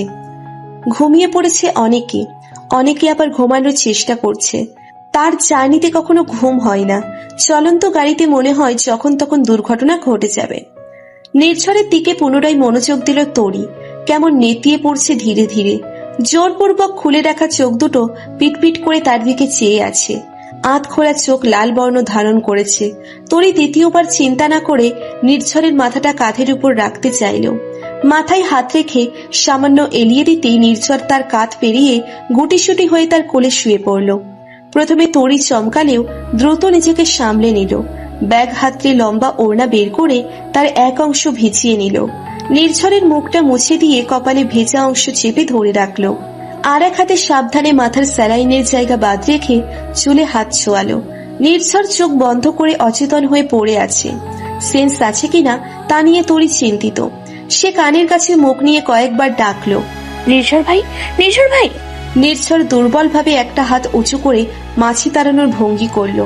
বিড়বিড় করে অস্পষ্টভাবে কিছু একটা বলল, যা তরির কান অব্দি পৌঁছল না। সে পুনরায় ওড়না ভিজিয়ে নির্ঝরের কপালে চেপে ধরল। নির্ঝরের ঘুম ভাঙল ক্রমাগত বাজতে থাকা গাড়ির হর্নের শব্দে। কপাল কুঁচকে এলো তার। চোখ না খুলে বিরক্তি প্রকাশ করলো সে। শব্দটা ধীরে ধীরে আরো প্রকট হচ্ছে। বুকের উপরও কিছু একটা অনুভব করছে সে। এতক্ষণে চোখ খোলার প্রয়োজন বোধ করলো। চোখের পাতা খুলতে এক হাত সামনে তরির ঘুমন্ত মুখটা স্পষ্ট হলো। তরির মুখের কিছু অংশে সূর্যের হলদেটে রোদ এসে পড়েছে। উজ্জ্বল শ্যামলা মসৃণ ত্বকে আলো বিচ্ছুরিত হয়ে চোখ ধাঁধিয়ে যাওয়ার মতো অবস্থা। জানালা দিয়ে আসা হালকা ঝিরিঝিরি বাতাসে কানের দুপাশের অল্প কিছু চুল উড়ছে। দীর্ঘক্ষণ মুগ্ধ হয়ে ঘুমন্ত মুখের দিকে চেয়ে রইল সেই। হুঁশ ফিরতে চোখ সরিয়ে নিল। অনেকক্ষণ হলো তরির কোলে এভাবে শুয়ে রয়েছে। নিশ্চয়ই পা ব্যথা হয়ে গেছে মেয়েটার। ধুর, কোথায় সে তরিকে আগলে রাখবে তা নয়, নিজেই পড়ে পড়ে ঘুমিয়েছে। তরির ঘুম যাতে ভেঙে না যায় সেজন্য নির্ঝর অতি সতর্কতার সহিত ওঠার চেষ্টা করলো। মাথা সামান্য উঁচু করতে বুঝতে পারল তরির ডান হাতে তার বুকের কাছের পাঞ্জাবির অংশ শক্ত হাতে আঁকড়ে ধরে আছে। দিনের শুরুর প্রথম হাসিটা তার ঠোঁটের কোণে ফুটে উঠল। সে বুঝতে পারছে আজকের সকাল থেকে তার নব্য জীবনের সূচনা হলো। আজ থেকে এই মেয়েটা প্রতিনিয়ত তার হাসির কারণ হবে। 1000 বার তার প্রেমে পড়তে বাধ্য করবে। তার সযত্নে আগলে রাখা সবটুকু ভালোবাসার সাক্ষী হবে। তরির হাতটা সাবধানে ছাড়িয়ে নির্ঝর উঠে পড়ল। তরি যৎসামান্য নড়ে চড়ে আবার ঘুমের অতলে তলিয়ে গেল। নির্ঝর আড়ামোড়া ভেঙে বসলো। নিজেকে অনেক ঝরঝরে লাগছে। জ্বর নেই, যদিও পেটের কোনায় ক্ষুধার অস্তিত্ব টের পাচ্ছে। তবুও ঘুমটা প্রচুর কাজে দিয়েছে। বাস চলছে মাঝারি গতিতে। নির্ঝর তরির মাথাটা কাঁধে চেপে এক হাতে হালকা করে আগলে রাখলো। ফোনটা হাতে নিয়ে সময় দেখলো। অনেক বেলা হয়ে গিয়েছে। বাস নির্দিষ্ট গন্তব্যে পৌঁছতে আর বেশি দেরি নেই। বাস থামার মিনিট 2 আগে নির্ঝর ক্ষীণ স্বরে তরিকে ডাকলো। দুবার ডাকতেই তরি ধরপড় করে উঠে পড়ল। সচকিত হয়ে চারিদিকে তাকালো। নির্ঝর তাকে আশ্বস্ত করে বলল, রিল্যাক্স তরি, আমরা পৌঁছে গেছি। কোথায় পৌঁছে গেছি? আপাতত তোমার সেকেন্ড হাজবেন্ডের বাসার কাছাকাছি। তরি নিজের মাঝে ফিরল। কোনো উত্তর না দিয়ে সে জানালা দিয়ে বাইরে তাকালো। কয়েক সেকেন্ড যেতেই সে নির্ঝরের দিকে তাকিয়ে চিন্তিত কণ্ঠে বলল, আপনার জ্বর জ্বর কমেছে? নির্ঝর মাথাটা তরির মুখের সামনে এগিয়ে দিয়ে বলল, আমায় জিজ্ঞেস করছো কেন? আমি কি ডক্টর? নিজে পরীক্ষা করে দেখো। তরি কপাল কুঁচকে কিছুক্ষণ নির্ঝরের দিকে চেয়ে রইল। তারপর ডান হাতটা বাড়িয়ে হালকা করে নির্ঝরের কপালে ছুঁয়ে দিল। ছোট্ট শ্বাস ফেলে বলল, এখন জ্বর নেই। রাতের বেলা তাপমাত্রা এতটা বেশি ছিল যে ভয় পেয়ে গেছিলাম। আবার বিধবা হয়ে যাবে কিনা তা নিয়ে চিন্তা হচ্ছিল, তাই তো? আপনি সবসময় মজা করার মুডে থাকেন কেন? খবরদার বাড়াবাড়ি করবেন না। করলে কি করবে? নির্ঝরের নির্বিকার একগুয়েমিতে তরির রাগ তরতর করে বেড়ে গেল। এই মিষ্টির সকালে মনটা ধীরে ধীরে বিষিয়ে যাচ্ছে যেন। সে ডান হাতের একটা আঙ্গুল তুলে আবার গুটিয়ে নিল। এই ছেলের সাথে যত কথা কম বলবে ততই মঙ্গল। মুখ ঘুরিয়ে আবার জানালার ওপাশে তাকালো। প্রায় সঙ্গে সঙ্গে বাস থামলো। ওয়াশরুম থেকে ফ্রেশ হয়ে বের হলো নির্ঝর। গলায় ঝোলানো টাওয়াল দিয়ে হাত মুখ মুছে দেখলো তরি রুমে নেই। এগিয়ে গিয়ে বিশাল আকৃতির লম্বা ব্যালকনির এ মাথা থেকে ও মাথা দৃষ্টি গলিয়ে দেখলো তরি সেখানেও নেই। তার কপাল কুঁচকে গেল। তবে কি ওয়াশরুম থেকে এখনো বের হয়নি? সে গলা উঁচু করে ডাকলো, তরি, এই তরি। কোনো প্রত্যুত্তর আসলো না। সে আর ডাকলো না। ড্রেসিং টেবিলের সামনে দাঁড়িয়ে ঘুরে ফিরে মাথার ব্যান্ডেজগুলো পরখ করলো। তরির থেকে পাওয়া প্রথম উপহার তার ভালোবাসার আঘাত। মুচকি হেসে সে রুম থেকে বের হলো। ড্রয়িং রুমে চোখ পড়তে নির্ঝরের মুখের হাসি গায়েব হয়ে গেল। তরি এখনো ফ্রেশ হয়নি, অথচ সে বেশ কয়েকবার তাকে ড্রয়িং রুমের সাথে লাগানো ওয়াশরুমে শাওয়ার নিতে বলেছে। অপরিষ্কার জিনিস যেমন তার পছন্দ নয়, তেমনি অপরিষ্কার মানুষও। কিন্তু তার অবচেতন মন ডাক গাইছে, বারবার বলছে এতগুলো বছর ধরে যে মেয়েটা তার রাত জাগার একমাত্র কারণ, তার একলা রাজ্যের একমাত্র রানী, তার কল্পনার শহরের একমাত্র স্থায়ী বাসিন্দা, এই মেয়েটা কিছুটা অপরিষ্কার থাকতে পছন্দ করে। সে এগিয়ে গিয়ে তরির পেছনে দাঁড়ালো। তরি তার দিকে পিঠ রেখে খুব মনোযোগ দিয়ে খাবার খাচ্ছে। আসার পথে নির্ঝর কয়েক ব্যাগ খাবার কিনে দিয়েছিল। সে তরির পাশে গিয়ে দাঁড়ালো। ট্রাউজারের পকেটে হাত ঢুকিয়ে চোখ ছোট ছোট করে বলল, তুমি এখনো শাওয়ার নাওনি? তরির হাত থেমে গেল। এক পলক নির্ঝরের দিকে চেয়ে আবার খাওয়াই মনোযোগ দিল। এক লোকমা বিরিয়ানি মুখে পড়ে মাথা নেড়ে অসম্মতি জানালো, অর্থাৎ সে শাওয়ার নেয়নি। নির্ঝর চেয়ার টেনে তার পাশে বসে বলল, কেন এত ঘন্টার জার্নি শেষে শাওয়ার নেওয়ার প্রয়োজন বোধ করলে না? আমি অসুস্থ শরীর নিয়ে গলা পর্যন্ত পানি দিয়ে ভেজালাম, আর তুমি? তরি চোখ উল্টে একবার নির্ঝরের দিকে তাকালো। নির্ঝরকে ভোরের শিশির ভেজা ঘাসের মতো স্নিগ্ধ লাগছে, ঝকঝকে তকতকে। ইতিমধ্যে সে ড্রেস চেঞ্জ করে ফেলেছে। পরনে সাদা কালার কম্বিনেশনের ট্রাউজার আর full sleeve black T shirt. সে চোখ সরিয়ে মুখের খাবারটুকু গিলে ফেললো। আহ, যা ক্ষুধা লেগেছিল না! তৃপ্তির ঢেকুর তুলে বলল, বাবা মা ফোন দিচ্ছে না কেন? মানে আপনার বাবা মা, ফুপি, এরা তো কেউ খোঁজ নিচ্ছে না। আপনার মুখের কথা সবাই বিশ্বাস করে নিল। নির্ঝর নিজের প্লেটে খাবার ঢেলে বলল, ও নিয়ে তোমায় চিন্তা করতে হবে না, বড় মায়ের সাথে কথা বলে নিয়েছি। তাছাড়া আমাদের বিয়ের রেজিস্ট্রি পেপার রাতেই বাড়িতে পাঠিয়ে দিয়েছি, সেজন্য সবাই এত নিশ্চিন্তে রয়েছে। বুঝলাম। তরি প্লেটে হাত ধুয়ে কয়েক ঢোক পানি খেলো। তারপর উঠে চেয়ার ছেড়ে কয়েক পা গিয়ে আবার দাঁড়িয়ে পড়ল। ঘন ঘন হাই তুলে বলল, এই বাসায় তো অনেকগুলো রুম দেখছি, কোনটাতে আমি ঘুমাবো? প্রচুর ঘুম পাচ্ছে, রাতে 1-6টা ঘুমাইনি। ইম্পসিবল। এখনই ঘুমাবে মানে? আমার আর তোমার, অর্থাৎ আমাদের রুমে গিয়ে শাওয়ার নিবে, তারপর বিছানায় ঘুমিয়ে পড়বে। আমি বিকেল বেলা ঘুম থেকে উঠে শাওয়ার নিব। তরি এক মুহূর্ত অপেক্ষা করল না, ড্রয়িং রুমের লম্বা সোফায় পা ভাঁজ করে শুয়ে পড়ল। চোখ ঝোলা বন্ধ করতে হাতে হ্যাচকা টান অনুভব করলো। কপাল কুঁচকে তাকাতে নির্ঝর তাকে এক ঝটকায় কোলে তুলে নিল। সে হাত পা ছোড়াছুড়ি করতে করতে বলল, আপনি একটা ছাগল, মানসিক ছাগল। ছাড়ুন আমায়, নিচে নামান। নির্ঝর কোনো বাক্য ব্যয় করল না, নির্বিকার হেঁটে গিয়ে ওয়াশরুমে ঢুকে পড়ল। শাওয়ারের নিচে তরিকে দাঁড় করিয়ে বলল, নো ছোড়াছড়ি। আমার ফুটো মাথায় পানি গেলে কিন্তু আবার বিধবা হয়ে যাবে তুমি। একবার বিধবা হলে আমার মতো মহানুভবেরা বিয়ে করে, দ্বিতীয়বার বিধবা হলে কেউ বিয়ে করবে না। তরিকে এক হাতে চেপে ধরে শাওয়ার অন করলো সে। কয়েক মিনিটের ব্যবধানে তরি আধ ভেজা হয়ে গেল। সে বিস্ময় নিয়ে প্রশ্ন ছুড়ল, আপনি এখনো ওয়াশরুম থেকে বের হচ্ছেন না কেন? নির্ঝর শাওয়ার বন্ধ করে নিচু মাথা উঁচু করে তরির মুখের দিকে তাকালো। তরি ভ্রু কুঁচকে তার দিকে চেয়ে আছে। চুল বেয়ে জলের ধারা গড়িয়ে পড়ছে, ভেজা ঠোঁট যুগল তীর করে কাঁপছে। নির্ঝর শুকনো ঢোক গিলে তরির হাত ছেড়ে দিল। এক পা পিছিয়ে যেতে তার চোখ আটকে গেল তরির উন্মুক্ত ঘাড়ে, যেখানে আঙ্গুলের নখের আঁচড় অনেকটা গভীর। নির্ঝর কপালের খাদ গভীর করে কিছু একটা চিন্তা করলো। পরক্ষণে মুখে এসে ভর করলো চিন্তার ছাপ। গতকালের কথা স্মরণ হলো তার। তরির ঘাড়ের আঁচড়ের দাগগুলো তো তার সৃষ্ট। মনে মনে নিজেকে গালিগালাজ করলো সে। ভেতরে সৃষ্ট অপরাধ বোধ থেকে মুক্তি লাভের জন্য কিনা জানা নেই তার। সে অতি আশ্চর্য একটা কাজ করে বসলো। আচমকা এগিয়ে গিয়ে তরিকে দুহাতে জড়িয়ে ঘাড়ের ক্ষতর উপর ঘন ঘন কতগুলো চুমু খেলো। ব্যাপারটা ঘটলো কয়েক সেকেন্ডে। সংবিত ফিরে পেতে সে ঝড়ের গতিতে তরিকে ছেড়ে ওয়াশরুম থেকে বের হয়ে গেল। তরি ওয়াশরুমের দরজা অল্প একটু সরিয়ে বাইরে উকি দিল। চারপাশে নজর বুলিয়ে দেখলো নির্ঝর রুমে নেই। স্বস্তির নিঃশ্বাস ফেলে সে ভেজা কাপড়ে বাইরে বের হলো। কাপড়ের ব্যাগটা চোখে পড়ছে না। উপরে ওঠার সময় নির্ঝর ব্যাগটা হাতে নিয়েছিল, কোথায় রেখেছে কে জানে। সে ভেজা কাপড়ের সম্পূর্ণ রুম হেঁটে হেঁটে নিজের ব্যাগটা খুঁজলো। না পেয়ে আধখোলা আলমারির দিকে এগোলো। আলমারির পাল্লা সরাতে তার বিগত বছরগুলোর ড্রেস চোখে পড়ল।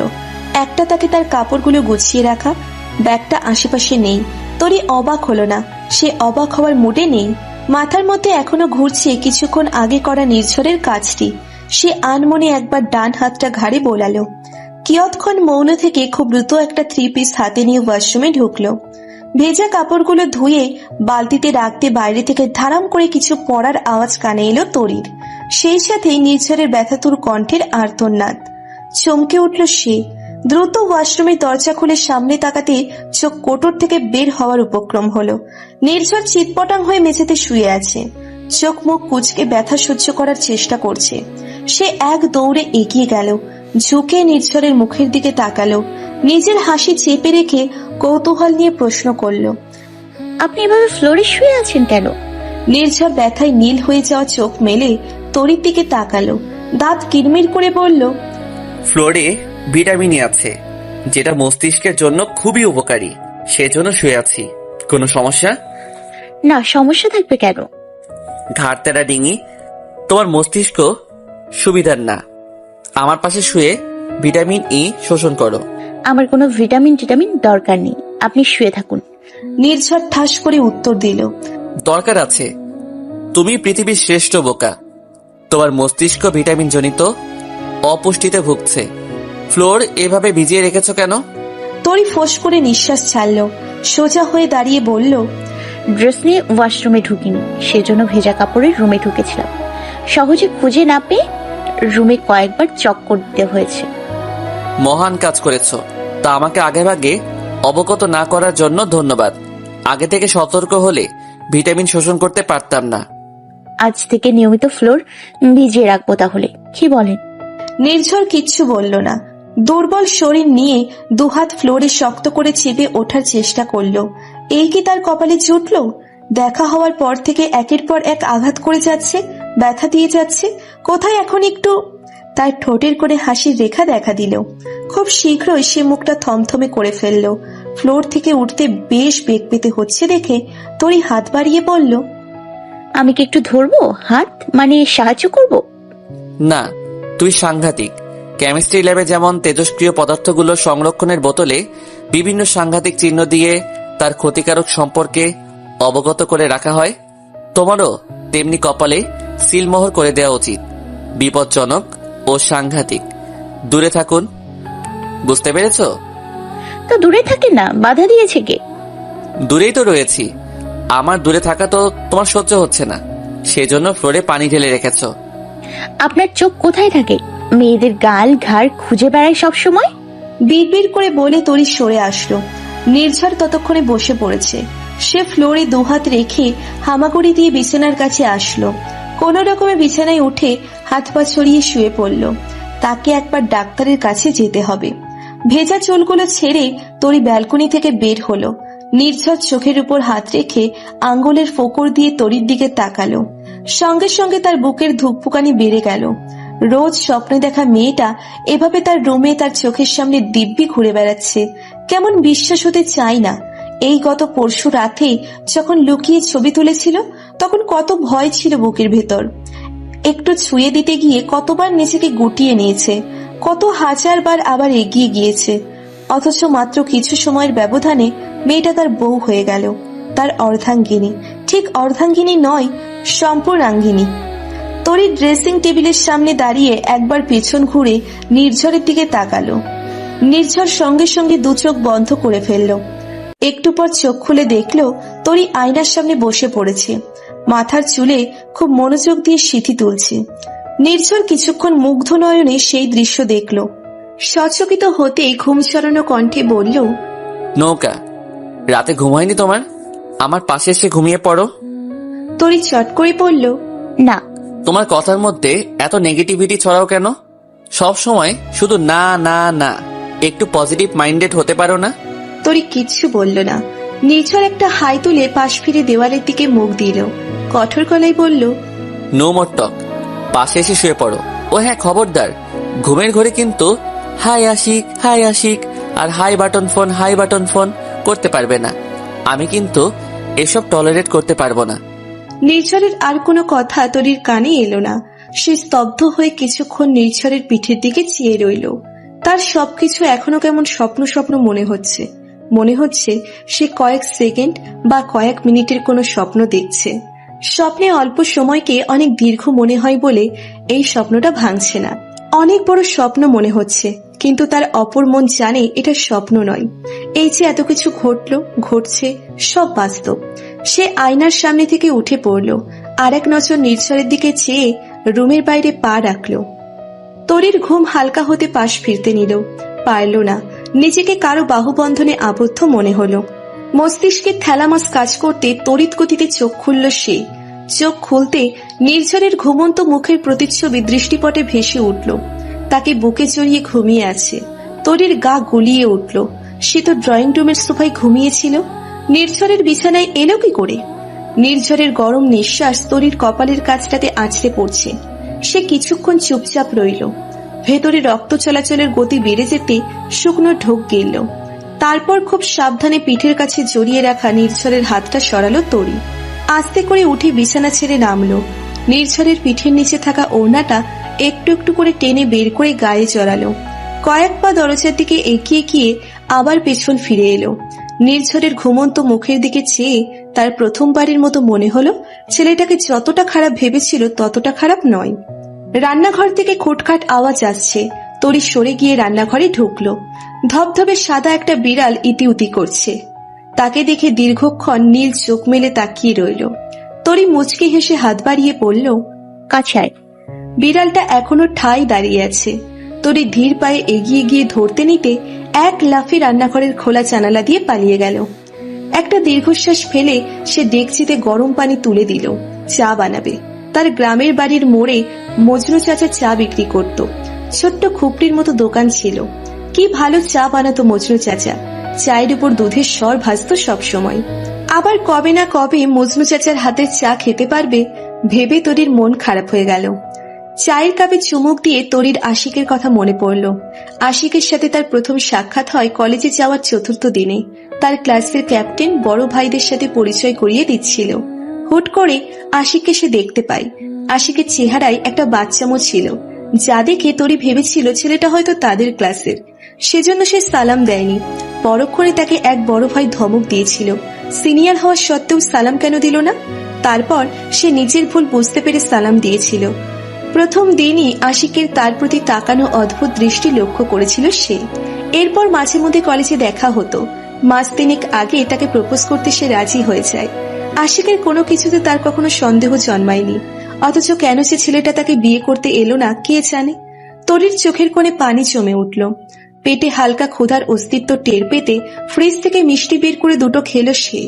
সাথে চায়ের কাপ খালি করার পর নির্ঝরের কথা মনে হলো। সে তো বাড়িতে একা নয়, আরো একটা মানুষ আছে, অথচ ব্যাপারটা বেমালুম ভুলে গেছে। বাড়তি চাটুকু কাপে ঢেলে রুমে ঢুকলো তরি। নির্ঝর মাথা কাত করে শুয়ে আছে, স্টিচের জায়গায় ব্যান্ডেজ খুলে যাওয়ার মতো হয়েছে। সে চায়ের কাপ বিছানার কাছে সেন্টার টেবিলে রেখে ব্যান্ডেজে হাত রাখলো। সঙ্গে সঙ্গে নির্ঝর মুখটা ঘুরালো। তরি আহত স্বরে বলল, মাথার ঔষধ খাচ্ছেন না আপনি? কয়েক সেকেন্ড সময় নিয়ে নির্ঝর ঘুম চড়ানো কণ্ঠে বলল, গতকালে সব মেডিসিন তো বড় মায়ের বাসায় রেখে এসেছি। এখানে ব্যথার আর জ্বরের যে মেডিসিন গুলো ছিল সেগুলো খেয়েছি। ব্যান্ডেজ খুলে যাচ্ছে। খুলবে না? যা দৌড়ানি খাইয়েছ আমায়। আমার 26 বছর বয়সের সব হাঁটার দূরত্ব একত্রে করলেও এত হবে না। আপনি ডাক্তারের কাছে যান। তরির কণ্ঠস্বরে কেমন অধিকারবোধ ফুটে উঠেছে। নিজের অজান্তে নির্ঝর হেসে ফেলল। বিছানা ছেড়ে আস্তে আস্তে উঠে বসল। হাত বাড়িয়ে চায়ের কাপ নিয়ে তাতে চুমুক দিল। মুখ তুলে তরির দিকে তাকিয়ে বলল, তুমি তাড়াতাড়ি রেডি হয়ে নাও তো, আমার সাথে হসপিটালে যাবে। নির্ঝরের কথাই তরি অবাক হয়ে বলল, আমি কেন যাব? যদি রাস্তায় সেন্সলেস হয়ে যাই, আবার বিধবা হয়ে যাবে তুমি। সাথে চলো।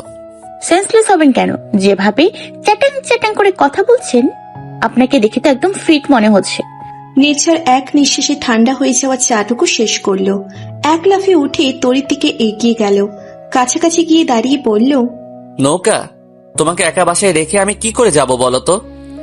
তোমার প্রথম স্বামীর প্রেতাত্মা মানে ভূত এসে যদি তোমার গলা টিপে ধরে, তখন কি হবে? ধরবে, মরে যাব। মরে গেলে তো হবে না ডিঙি রানী। গুড়ি গুড়ি বৃষ্টিতেই আমার রাজ্যের চারপাশে বুক পর্যন্ত পানি হয়। তোমাকে তো প্রয়োজন আমার। রাস্তার এপাশ থেকে ওপাশ যেতে হলেও তোমাকে প্রয়োজন, ভীষণ প্রয়োজন। বুঝতে পেরেছো? তরি কপাল কুঁচকে রাগান্বিত স্বরে বলল, কথায় কথায় নৌকা ডিঙ্গি ফিঙ্গি বলবেন না। উফ, ইটস তরি। তরি ইজ মাই নেম। ইটস নৌকা, ডিঙি ইজ ইয়োর নেম। তরি তো আমার বউয়ের নাম। You are not qualified to be my better half. থরি ফুল হাফ। ইটস গাজা। গাজা খেয়ে আপনি মরে যান। বলেই তরি অপেক্ষা করল না, ব্যালকনির দিকে পা বাড়ালো। নির্ঝরের রুমটা বিশাল বড়। সেই রুমের সাথে লাগানো ব্যালকনিটাও ভীষণ লম্বা। ব্যালকনিতে গ্রিল নেই, কোমর পর্যন্ত রেলিং দেওয়া। এখানে দাঁড়ালে তরির কেমন ভয় ভয় করে। বারবার মনে হয় এই বুঝি পড়ে টরে যাবে। 4 তলার এই ফ্ল্যাট থেকে পড়লে নিশ্চিত মৃত্যু। দুপুর সূর্য পশ্চিমে হেলে পড়েছে অনেক আগে। সেই কড়া রোদের তেজও হয়ে এসেছে সময়ের পরিব্যাপ্তিতে। এখনকার রোদ কেমন মিষ্টি মিষ্টি লাগছে। তরি বাম হাত উঁচিয়ে সূর্যকে আড়াল করে মুঠোই পোড়ার ভঙ্গি করল। কিছুটা দূরে একটা নিম গাছ চোখে পড়ে। নিম গাছের চিরুল চিরুল পাতার ফালিতে রোদ পড়েছে। সবুজে সবুজে গাছের পাতাগুলো ছিকছিক করছে। এই নিম গাছটা দেখলে তার গ্রামের কথা মনে পড়ে। এই তরি, 5 মিনিটস। 5 মিনিটের মধ্যে রেডি হয়ে নাও। রুম থেকে নির্ঝরের কণ্ঠ ভেসে এলো। নির্ঝরের আদিষ্টুপি কথা শুনে তরির মনটা তিক্ততায় ভরে গেল। সে বেশ বুঝতে পারছে নির্ঝর একগুঁয়ে ও নাছরবান্দা। একবার যখন তাকে বলেছে যে নিয়ে যাবে, তার মানে নিয়েই যাবে। সে আর অযথা প্রতিবাদের ঝুলি খুলে বসল না। এক পলক নির্ঝরের দিকে চেয়ে রুমের ভেতর ঢুকলো। ঢাকার বুকে পড়ন্ত বিকেল, ক্ষীণ রোদ এসে আলতো করে ছুঁয়ে দিচ্ছে এই শহরকে। আকাশ পরিষ্কার, নির্মল আকাশের চাদরে টুকরো টুকরো শুভ্র মেঘ ভেসে বেড়াচ্ছে। চারপাশের উঁচু উঁচু বিল্ডিং যেন সগর্বে দাঁড়িয়ে আছে আকাশ ছোঁয়ার জন্য। সেসব আকাশচুম্বী ভবনের দিকে তাকিয়ে আছে তরি। তার বিস্ময় আর অবাকে ভরা চোখ দুটো ক্রমাগত ঘূর্ণায়মান। কোটরাত অক্ষের যুগল পূর্ব পশ্চিম উত্তর দক্ষিণে বিস্তরণ করছে। ব্যস্ততম সড়কে চলমান ব্যস্ততম মানুষের ছুটে চলা দেখতে তার ভীষণ ভালো লাগছে। সর্বপ্রথম ঢাকার শহরে হাঁটতে তার ভেতরে অন্যরকম ভালো লাগার অনুভূতি হচ্ছে। তরি যখন বিস্ময় নিয়ে ব্যস্ত, শহর দেখতে ব্যস্ত, তারই পাশাপাশি হাঁটতে থাকা প্রেমিক পুরুষ, প্রেমিক স্বামী নির্ঝর তাকে দেখতে ব্যস্ত। সেকেন্ডে সেকেন্ডে তরির মুখের এক্সপ্রেশন চেঞ্জ হচ্ছে, আর সেগুলো সে মুগ্ধ নয়নে চেয়ে দেখছে। রাস্তার অপোজিট থেকে প্রচন্ড গতিতে বাইক ছুটে আসতে নির্ঝর হ্যাচকা টানে তরিকে নিজের কাছে নিয়ে আসলো। ক্রুদ্ধ নয়নে ছুটে চলা বাইকের দিকে তাকিয়ে রইল। একটু পর সমস্ত রাগ তরির উপর ঝেড়ে বলল, খুব লাইট মনে করো নিজেকে? হাত ধরতে চাইলাম, ধরতে দিলে না। একাই চলতে পারবে, এই তোমার একা চলার নমুনা। এখনই তো বাইকের তলায় পিষে যেতে। নির্ঝরের কণ্ঠের বিষে তরির মুখটা চুপসে গেল। থমথমে মুখে নির্ঝরের কাছ